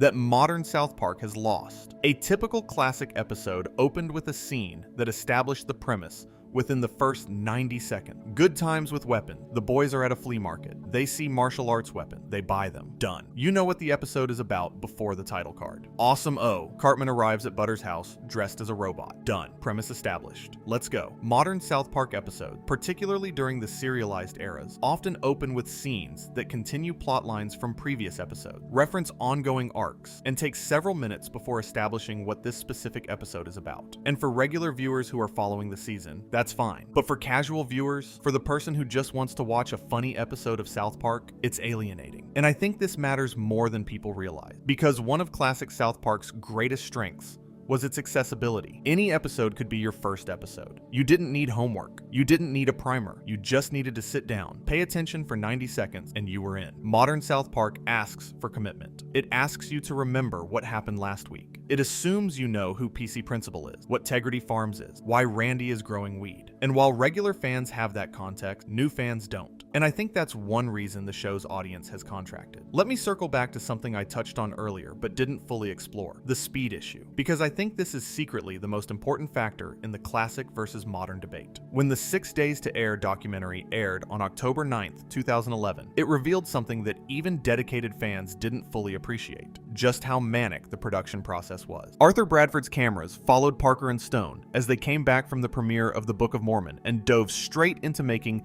Human Centipede, the season 15 premiere. And what the documentary showed was that the 6-day schedule wasn't a limitation, it was a feature. The time pressure forced creativity. It eliminated overthinking. It meant that whatever was in the news on Thursday was in the episode on Wednesday. There was no time for focus groups, no time for second guessing, no time for the kind of deliberate, careful comedy that sucks the life out of a joke. And I've read that in more recent years, the production schedule has relaxed somewhat. Modern seasons have had 2 or 3 week turnarounds for some episodes. The specials take longer, and while that gives the team more time to polish, it also removes the edge. The panic, the adrenaline, the holy shit we have to figure this out by morning energy that made classic South Park feel alive. You can't get that with a comfortable schedule. Here's an example. Remember when Trump won the 2016 election and the South Park team had to rewrite OGs overnight? That kind of last-second scramble would have produced a brilliant standalone episode in the classic format. A 22-minute reaction to the most shocking political event in decades, written and animated in under 24 hours. That's the South Park sweet spot. But because they were in the middle of a serialized season, the rewrite had to account for all the dominoes they'd already set up. It couldn't just react freely. It had to serve the arc. And the result was compromise. The 6-day schedule was the secret weapon. The serialization dulled it. And I think if Parker and Stone ever return to a purely episodic, fast turnaround format, the show will improve overnight. Not because serialization is inherently bad, but because South Park's specific strengths are best served by speed and chaos. I want to take a moment to talk about something personal, because this whole video has been analytical, and the prompt says I should share my own reactions. So here it goes. I've been watching South Park for a long time. Not since the beginning, but close. And there are episodes from the golden age that are burned into my brain. Episodes that shaped my sense of humor, my understanding of satire, my willingness to question authority. Scott to Norman Must Die taught me that a story could go somewhere you genuinely didn't see coming. Make love, not Warcraft. Taught me that even the things you love most can be made fun of, and that making fun of them is its own form of love. You're Getting Old taught me that a cartoon can make you cry. And when I watch modern South Park, I don't feel those things. I feel interested sometimes, amused sometimes, impressed by the ambition sometimes. But I don't feel that lightning strike of, oh my god, I can't believe they just did that. And I miss it. I miss it the way you miss being young. Not because youth was objectively better, but because everything was new. The first time you hear a joke, it's hilarious. The 100th time, it's familiar. And South Park, after 338 episodes, can't help but be familiar. Even when it tries new things, even when it experiments with form and content, there's a familiarity to it that dampens the impact. You know the voice, you know the rhythm, you know that Cartman will be selfish, Kyle will be moral, Stan will be confused, and the adults will be idiots. And that predictability, that comfort, is the opposite of what made the show exciting in the first place. But then, every once in a while, an episode surprises me. The end of obesity surprised me. The post-COVID specials surprised me. Banned in China surprised me. And in those moments, I remember what it felt like to be surprised by South Park. And I realized that the show isn't dead, it's just sleeping. And every now and then, It wakes up and reminds you that underneath all the deals and the politics and the serialization and the nostalgia, there's still a show that can punch you right in the gut when you least expect it. Let me talk about the show's legacy for a moment, because regardless of where you fall in the classic versus modern debate, South Park's impact on television and culture is impossible to overstate. Before South Park, animated shows for adults existed, but they were exception. The Simpsons had opened the door. Beavis and Butthead had widened it. King of the Hill was there, but South Park blew the door off its hinges. The show proved that animation could be transgressive, topical, politically engaged, and incredibly fast to produce. It proved that you didn't need beautiful animation to be compelling, that sometimes ugly and fast beats pretty and slow. It proved that a cable network comedy could generate the kind of cultural conversation usually reserved for network dramas and Hollywood film. The entire adult animation boom of the 2000s and 2010s owes a debt to South Park. Family Guy, American Dad, Archer, Rick and Morty, Big Mouth, BoJack Horseman, all of them exist in a landscape that South Park helped create. Not because South Park invented adult animation, but because it proved there was a huge, passionate audience for it. An audience that would show up every week, that would quote lines and share clips and argue about episodes, that would treat an animated show with the same seriousness they treated live-action prestige television. And the production model that South Park pioneered, the fast turnaround, topically responsive model, has influenced shows far beyond animation. John Oliver's Last Week Tonight, which airs once a week and tackles a single topic in depth, shares DNA with South Park's approach. So does Saturday Night Live's political cold opens, which are often written in the days leading up to air. The idea that comedy should respond to the culture in near real time, that timeliness is a weapon, that was South Park's innovation. Even the Book of Mormon, Parker and Stone's Broadway musical that opened in March 2011 and won 9 Tony Awards, is an extension of South Park's philosophy. Take something sacred, something people are afraid to mock, and mock it with such specificity and craft that even the people being mocked have to respect it. The Church of Jesus Christ of Latter-day Saints reportedly ran ads in the playbill for the Book of Mormon, which is maybe the ultimate compliment. All of this is part of South Park's legacy, and it's a legacy that transcends the classic versus modern debate. Whether you think the show peaked in 2001,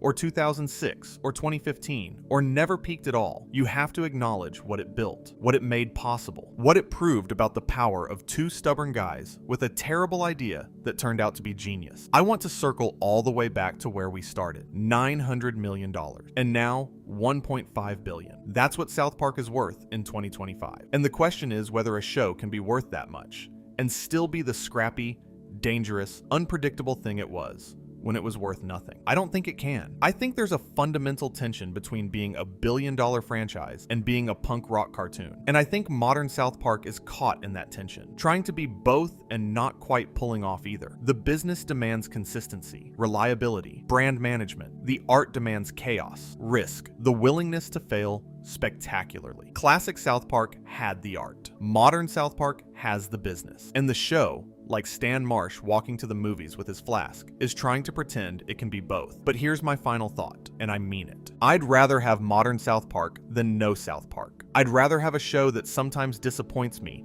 than lose the show entirely. Because even in its weakest moments, South Park is still South Park. The voice is still there. The irreverence is still there. The willingness to go where other shows won't. To say the thing that nobody else will say is still there. It's dimmer than it used to be, but it's there. And you know what? Maybe that's the most honest thing I can say about this whole debate. Classic South Park was brighter. It burned hotter. It lit up the whole room. Modern South Park is a quieter flame, but it's still burning. And in a world that keeps getting darker, any flame at all is worth protecting. But there's something else I haven't talked about yet that perfectly illustrates the difference between the show's eras, and that's the loss of Chef. Because the story of how South Park lost one of its most beloved characters is also the story of how the real world started pushing back against the show in ways that changed it forever. Isaac Hayes voiced Chef from the very first season, 1997. He was there from the beginning. Chef was the school cafeteria worker who'd greet the boys with, "Hello there, children," and then immediately launch into a sexually explicit soul song about making love. He was the one adult in South Park who actually tried to help the kid, who gave them advice, who treated them like people instead of nuisances. And Hayes, the legendary soul singer behind the Shaft theme, brought a warmth and musicality to the character that made Chef irreplaceable. In 1998, Hayes released a novelty single as Chef called Chocolate Salty Balls that hit #1 in the UK. Think about that. A character from an animated show that barely anyone thought would last had the #1 single in Britain. That's how big South Park was in those early years. Then came Trapped in the Closet, Season 9,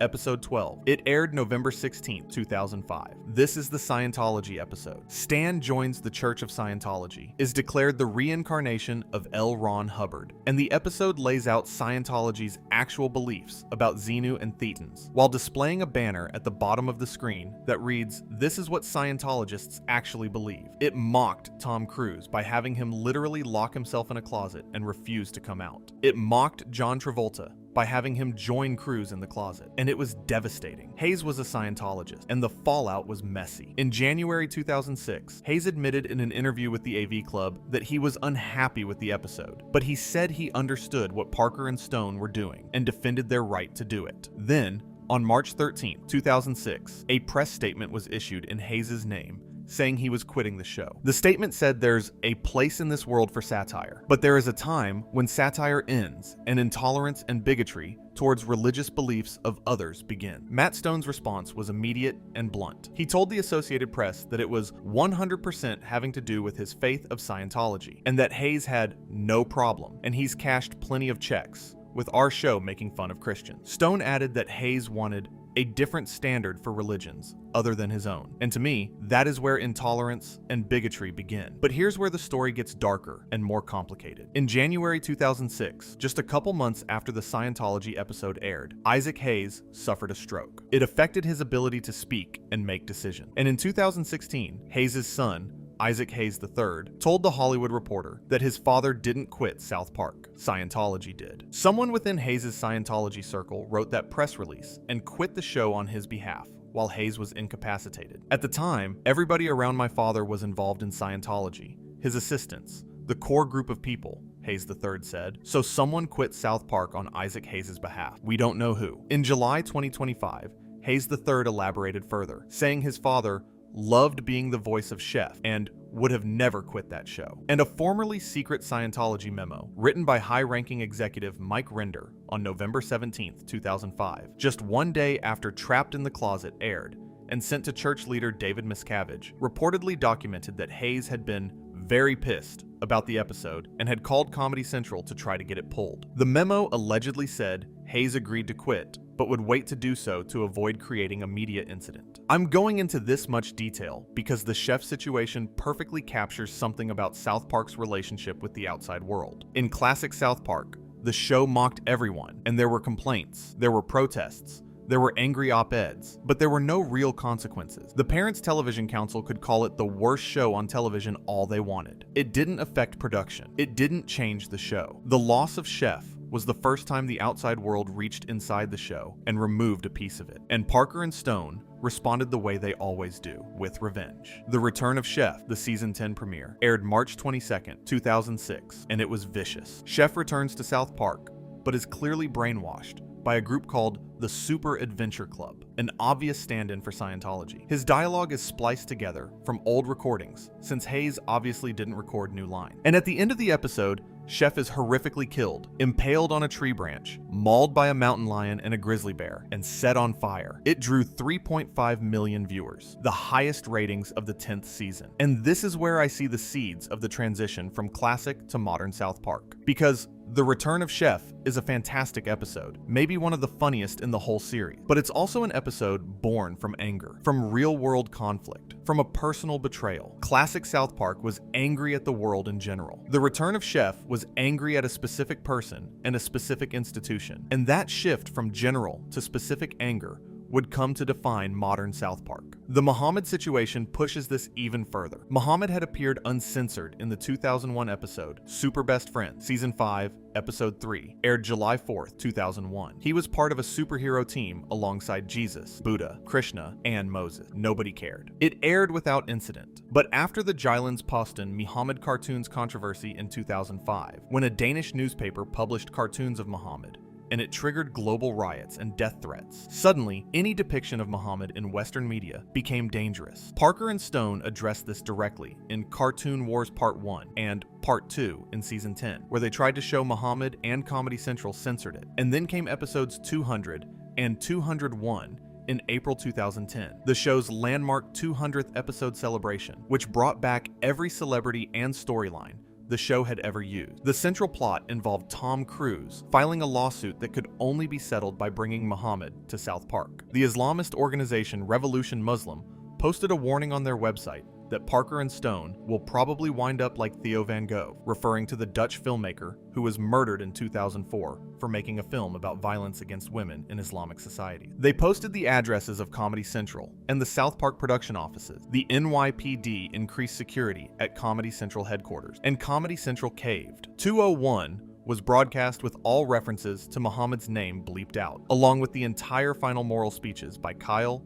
Jesus, and Santa Claus, rendering the episode nearly incomprehensible. Parker reportedly purchased a plane ticket to South Africa and showed it to a network executive as a threat, referencing how Dave Chappelle had fled to Africa when his show imploded. Both episodes were pulled from reruns, streaming, and digital platforms. They remain unavailable on Paramount Plus to this day, along with Super Best Friends and the Cartoon Wars episodes. 5 episodes of South Park erased from official existence because of censorship and threats of violence. Jon Stewart devoted a 10-minute segment on The Daily Show to condemning the threats and defending South Park's right to free speech. The episodes were nominated for an Emmy, but the damage was done. For the first time in its history, South Park had been silent. The show that mocked everything couldn't mock this one thing. And that silence said more about the state of free speech in 2010 than any episode ever could. And I bring all of this up because I think it's part of the classic versus modern conversation in ways people don't acknowledge. Classic South Park operated in a world where being offensive had no real consequences. You'd get complaints, you'd get boycott threats, but nobody was going to hurt you. Modern South Park operates in a world where being offensive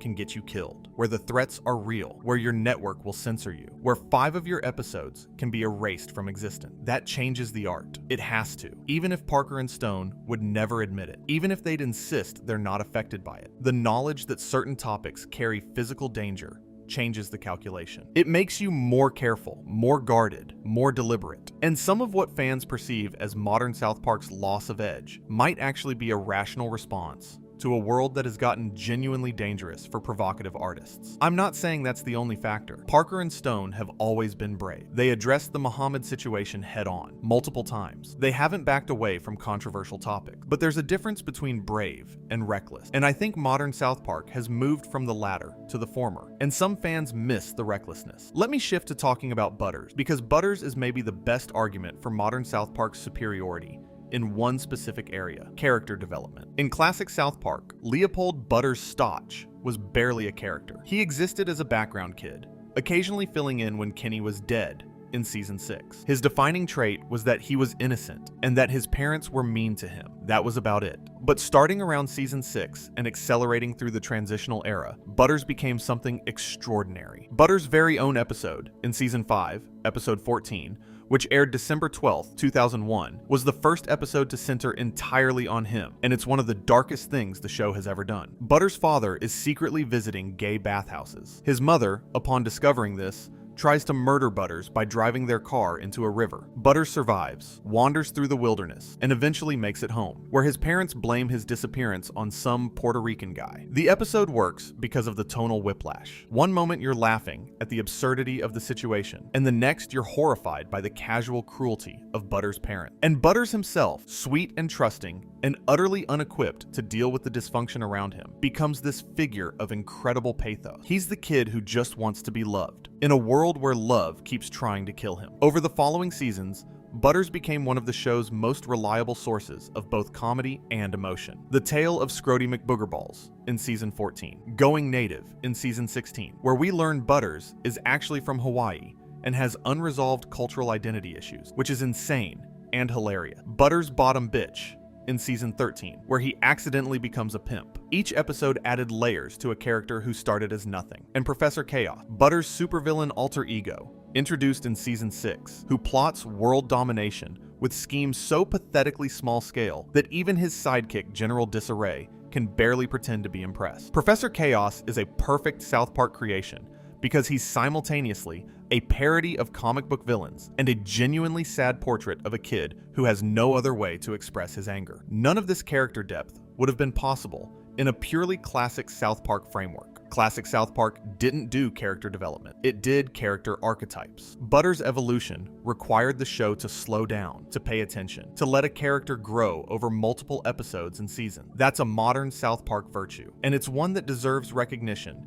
even from people who prefer the classic era. Okay, let me talk about the South Park movie, because I think it occupies a unique space in this conversation. South Park, bigger, longer, and uncut, was released on June 30th, 1999. It earned over $83 million worldwide on a $21 million budget. It received an Academy Award nomination for Best Original Song for Blame Canada, which Parker and Stone were reportedly furious about because they wanted Uncle Efka to be nominated instead. They went to the Oscars, famously dressed in replicas of the dresses Jennifer Lopez and Gwyneth Paltrow had worn to a previous ceremony, and by some accounts, they were on acid. The movie is essentially a 2-hour version of classic South Park at its absolute peak. It's a musical about censorship, told through the framework of the boys sneaking into an R-rated Terrence and Phillip movie, their parents starting a war with Canada over the film's corrupting influence, and Kenny dying and going to hell. The songs are legitimately great. Blame Canada is a bona fide earworm. Kyle's Mom's a B-Tux is a showstopper. What Would Brian Boitano Do is genius. And the whole thing works as both a riotous comedy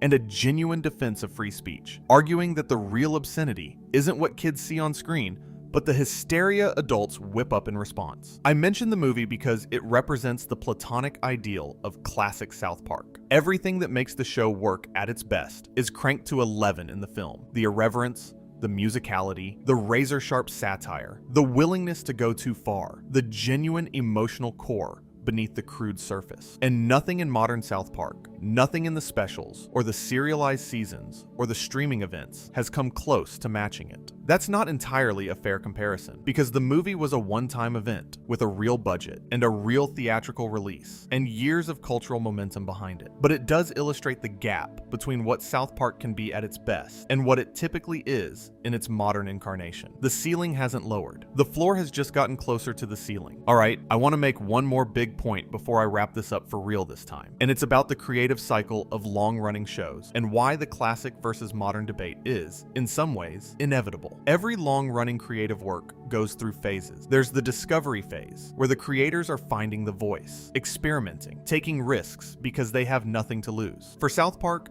that's roughly seasons 1 through 3. Then there's the mastery phase, where the creators have found their voice and are executing at their highest level. For South Park, that's seasons 4 through 10, maybe 11. Then there's the comfort phase, where the work is still good, but increasingly predictable, running on established formulas and known strengths. For South Park, that's seasons 12 through 18, roughly. And then there's the reinvention phase, where the creators sense the staleness and try to shake things up, with varying degrees of success. For South Park, that's seasons 19 onward. These phases aren't unique to South Park. The Beatles went through them. Radiohead went through them. Every show on television that lasts more than 5 seasons goes through them. And the reason classic eras are always preferred is because the mastery phase, by definition, produces the best work. The creators are skilled enough to execute their vision, but hungry enough to push themselves. Once comfort sets in, the hunger fades. And once reinvention begins, the execution gets messy because the creators are learning a new skill set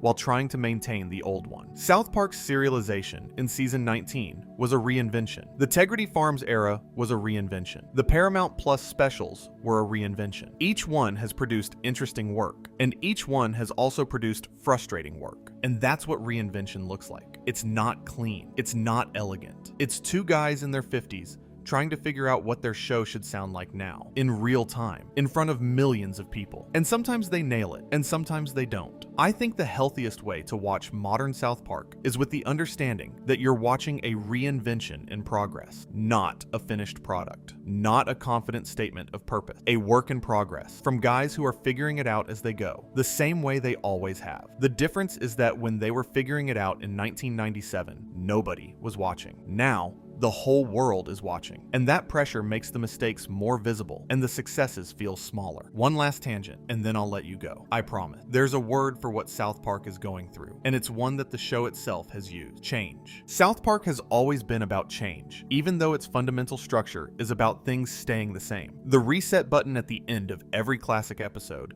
was the show's way of saying nothing changes. The kids will be at the bus stop next week. Kenny will die again. Cartman will be terrible. The adults will be stupid. But everything has changed. The animation has changed. The structure has changed. The characters have changed. The audience has changed. The world has changed. And the show, despite its best efforts, has changed with it. Because it has to. Because the alternative to change is irrelevance. And whatever else you want to say about modern South Park, it has fought irrelevance harder than almost any show in history. I think classic South Park fans who reject modern South Park are really rejecting change itself. They want the show to be what it was. They want to feel what they felt. They want 2001 back, or 2006 back, or whatever year represents their personal golden age. And that's a deeply human desire. We all want things to stay the way they were when they were perfect, but they can't. And South Park, to its credit, has never pretended they can. You're Getting Old was an episode about exactly this, about the impossibility of holding on to the way things were, about the sadness of watching something you love change into something you barely recognize, and about the choice you make when that happens. Do you walk away, or do you keep watching? I keep watching, not because every episode is great, not because modern South Park is as good as classic South Park, but because it's still South Park. It's still the show that taught me what satire is. That showed me you could be crude and smart at the same time. That proved 4 construction paper kids could hold up a mirror to the entire world and make the reflection hilarious. And if it's not as sharp as it used to be, if the reflection is a little blurry now, if the jokes don't land as hard and the commentary doesn't cut as deep, that's okay, because the mirror is still there. And as long as it's there, as long as someone is holding it up and asking us to look, it's serving its purpose. So that's classic South Park versus modern South Park. That's the whole argument, as best as I can make it, with all the evidence and analysis and personal feelings I can muster. It's not a simple answer, because it's not a simple question. It's a question about time and art and aging and nostalgia, and whether the things we love can survive their own success. And the answer, like most honest answers, is complicated. It's a good one to fall asleep to. All of it. The early episodes with their crude charm and dangerous energy. The golden age episodes with their perfect balance of humor and insight. The transitional episodes that were sharper than anyone gave them credit for. Even the modern episodes with their ambitious failures and unexpected triumphs. Put any of it on, close your eyes, and let the familiar voices wash over you. It all sounds like South Park. It all sounds like home. Thank you for spending this time with me tonight. I really mean that. This was a big one, maybe the biggest we've done. And if you stuck with it through all 25,000 words, or however long this ended up being, you're a real one. I appreciate you more than I can say. If you enjoyed this, if it made you think or feel something, please subscribe. It's free. It means the world to us. And it lets us keep making videos like this. Keep doing these deep dives. Keep sitting with the hard questions instead of rushing past them. Actually, wait. I just realized I've barely talked about something that most classic versus modern discussions completely overlook, and it's been nagging at me. So let's go back for a minute. I want to talk about the South Park video game, because I think they tell a really interesting parallel story. South Park, The Stick of Truth, came out March 4th, 2014. It was developed by Obsidian Entertainment with heavy involvement from Parker and Stone, and it was essentially classic South Park in video game form. The art style perfectly replicated the show's look. The humor was vintage Golden Age South Park. You played as the new kid, fighting alongside Cartman and the boys in an epic fantasy role-playing game that the kids were playing in their backyards. It was self-contained, it was irreverent, it was packed with callbacks to beloved episodes, and it was laugh-out-loud funny. South Park, The Fractured But Whole, followed in October 2017, developed by Ubisoft San Francisco. And this one felt more like modern South Park, more polished, more mechanically complex, more focused on serialized storytelling within the game's structure. It was still funny, still crude, still recognizably South Park. But the shift from fantasy, RPG, to superhero game mirrored the show's own shift from classic adventures to self-aware commentary on franchise culture. The first game felt like playing a Golden Age episode. The second felt like playing a modern one. Both were good, but the first one had that special quality, that sense of discovery and joy that's harder to recapture. And I bring up the games because they prove something important. When Parker and Stone have the time and space to craft a complete, self-contained South Park experience without the week-to-week pressure of the show, they can still deliver classic quality work. The Stick of Truth came out in 2014, well into what most people would call the modern era. And it's better than most episodes from any era. That tells me the talent hasn't diminished. The format has just made it harder to access. Now let me talk about something I touched on earlier, but didn't fully develop. The Book of Mormon. Because I think understanding the Book of Mormon is essential to understanding modern South Park. The Book of Mormon opened on Broadway on March 24th, 2011, roughly 3 months before You're Getting Old aired. It won 9 Tony Awards, including Best Musical. It was created by Parker, Stone, and Robert Lopez, who'd previously created Avenue Q. And it's brilliant. I mean genuinely, transcendently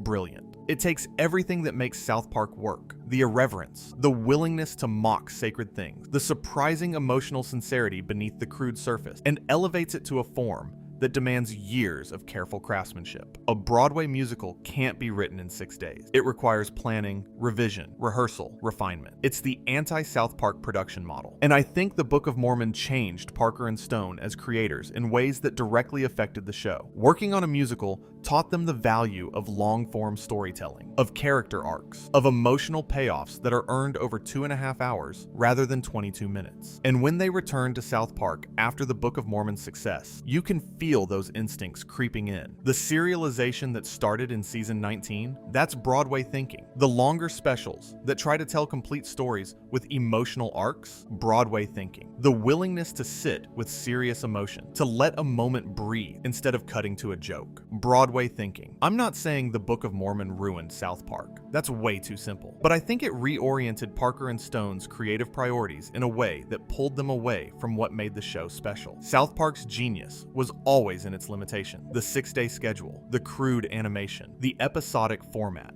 These weren't bugs, they were features. They created constraints that forced creativity. The Book of Mormon removed those constraints, showed Parker and Stone what they could do with unlimited time and resources, and made the old constraints feel constraining. And maybe that's the deepest irony of the classic versus modern debate. Classic South Park was great because it was made fast and cheap and reckless. Modern South Park suffers because its creators have learned, through other projects, that there's a better way to make things. And that better way produces better Broadway musicals, but worse South Park episodes. Because South Park isn't supposed to be better, it's supposed to be raw. Let me give you a few more specific episode comparisons, because I think the devil really is in the details. Take Good Times with Weapons from season 8, episode 1, aired March 17th, 2004. The boys buy martial arts weapons at a county fair, and their imaginations transform the show into a beautifully animated anime parody. They're ninjas fighting each other across rooftops and through forests, and it's gorgeous. And then reality keeps crashing in. Butters gets a throwing star in his eye. The boys try to sneak him into a vet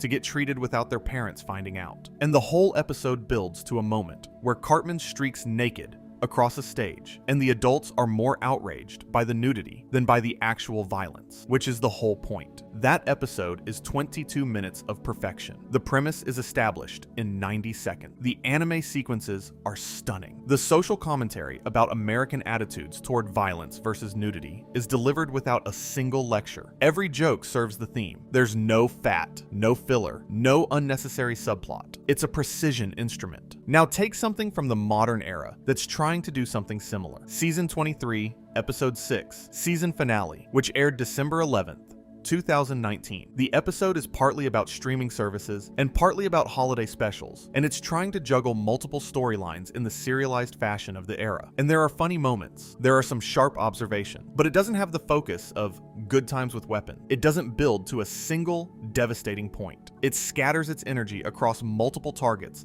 and lands glancing blows on all of them, instead of a knockout punch on one. That's the classic versus modern difference in miniature. Classic South Park was a sniper. One target, one shot, dead center. Modern South Park is a shotgun. Multiple pellets, widespread, some of them hit, some of them don't. Or compare the way both eras handle pop culture parody. Classic South Park's parodies were razor specific. The return of the Fellowship of the Ring to the Two Towers in season 6, episode 13, aired November 13th.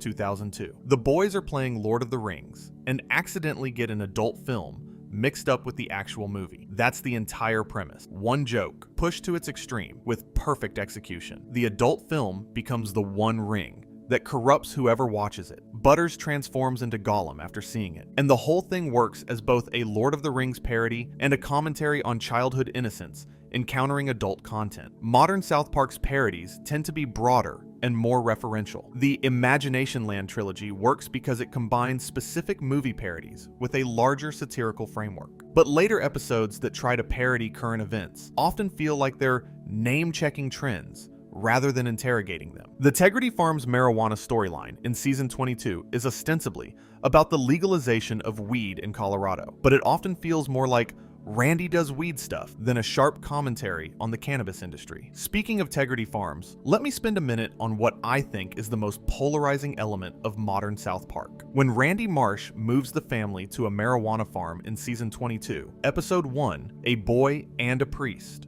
which aired September 26, 2018. It represented a fundamental geographic shift for the show. The Marsh family was no longer in the town of South Park proper. They were on a farm. And that might sound trivial, but it changed the show's dynamics in significant ways. In classic South Park, the town itself was a character. The bus stop, Tom's rhinoplasty, Stark's Pond, City Walk. These locations were part of the show's identity. When the Marshes moved to Tegrity Farms, it split the show's geography. Randy's scenes took place on the farm. The boys' scenes took place in town. And the two worlds didn't always connect organically. It felt like watching two different shows that happened to share a universe. Tegrity Farms ran as a recurring element through seasons 22, 23, and beyond. And it became the single most controversial element of modern South Park. Some fans loved Randy's weed adventures. Most, based on what I've seen online, did not. The running joke of Randy saying, "I thought this was America," while doing something outrageous, had been a golden age classic. But when it became the centerpiece of multiple seasons, the joke lost its punch. It went from being a highlight to being a chore. And I think Tegrity Farms illustrates a broader problem with modern South Park's approach to running jokes. Classic South Park used running jokes sparingly. Kenny's death was the big one, but it was quick, almost perfunctory. It didn't eat up screen time. Modern South Park's running jokes, whether it's Tegrity Farms or the Member Berries or the pandemic specials commercials within the show, tend to be more elaborate and time-consuming. They take up narrative real estate that could be used for new ideas. And over the course of a 10-episode season, that adds up. I also want to mention the streaming wars, and I don't mean the Paramount Plus specials. I mean the real streaming wars, the ones that have actually affected how South Park reaches its audience, because the business side of this story matters for the classic versus modern debate. In 2019, Warner Media purchased the domestic streaming rights to South Park for over $500 million. The entire library went to HBO Max. That's where a whole generation of new fans discovered the show, binging classic episodes on a platform that made the entire library accessible. And that created an interesting dynamic. People were discovering and falling in love with classic South Park on streaming at the same time that modern South Park was airing new episodes on Comedy Central. The comparison was inescapable. Then came the 2021 deal, $900 million from Viacom CBS for new seasons, and 14 streaming specials for Paramount Plus. This pulled new episodes away from HBO Max and toward Paramount Plus, splitting the audience. Warner Brothers Discovery actually sued Paramount, alleging that the specials and abbreviated seasons constituted a breach of their streaming contract. It got messy, and for fans, the result was confusion. Where do I watch the new stuff? Where do I watch the old stuff? Why are 5 episodes missing from every platform? When the July 2025 deal was reported, valued at $1.5 billion, it promised to bring the entire series to Paramount Plus worldwide for the first time. But that also meant the show was leaving HBO Max entirely, which was where many fans had been accessing it. This game of musical chairs with streaming platforms has, I think, contributed to the perception that modern South Park is harder to engage with than classic. It's not just that the show has changed. The way we access the show has changed. And navigating that access requires effort that classic South Park, which was simply on Comedy Central every Wednesday night, never demanded. I know I've been going on for a very long time now, and I appreciate anyone who's still listening. Let me bring this to a close with something I've been thinking about throughout this entire process. There's a scene in the 2011 documentary, 6 Days to Air, where Trey Parker is pacing the writer's room, visibly stressed, trying to figure out the ending to Human Centipede. The episode is days from airing. He doesn't have a conclusion. The animators are waiting. The clock is ticking. And in that moment, Parker looks less like a comedy genius and more like a guy who's in over his head, who's terrified, who genuinely doesn't know if he can pull it off one more time. And then he does. He figures it out. The episode airs. It's good. Not great, but good. And the following week, they do it all over again. And the week after that, and the week after that, for 28 seasons, for almost 3 decades. That's the real story of South Park. Not classic versus modern. Not which era is better or worse. The real story is that 2 guys have been doing this impossible thing week after week, year after year, for almost 30 years, and they're still doing it. They're still showing up at the writer's room on Thursday morning with no idea what the episode will be about. They're still panicking on Tuesday night when the episode isn't finished. They're still pushing it out the door on Wednesday morning, 6 hours before airtime, not knowing if it's the best thing they've ever done or the worst. That's heroic. In a quiet, unglamorous, slightly insane way, that's heroic. And I think we lose sight of that when we get into debates about which season is better or whether the show has declined. Because the show exists at all only because 2 humans keep choosing to make it over and over, long past the point where most people would have stopped. So here's to Trey Parker and Matt Stone. Here's to the show they made. All of it. The brilliant episodes and the bad one. The golden age and the dark ages. The classic and the modern. It's all one show. It's all one story. And the fact that we're still here, talking about it, arguing about it, caring about it, at 2 a.m. on a school night, that's the only evidence you need that it matters. Classic South Park would mock me for being this sincere. Modern South Park would nod in understanding. And maybe that's the real difference. Thank you for spending this time with me tonight. This was the big one. The one I've wanted to do for a while. And I hope wherever you fall in the debate, it gave you something to think about. Subscribe if you haven't already. Like if you enjoyed it. And share it with someone who also stays up too late watching videos about cartoons they love. We're all in this together. Good night, everyone. Sleep well. And if you can't sleep, well, that's what the next video is for.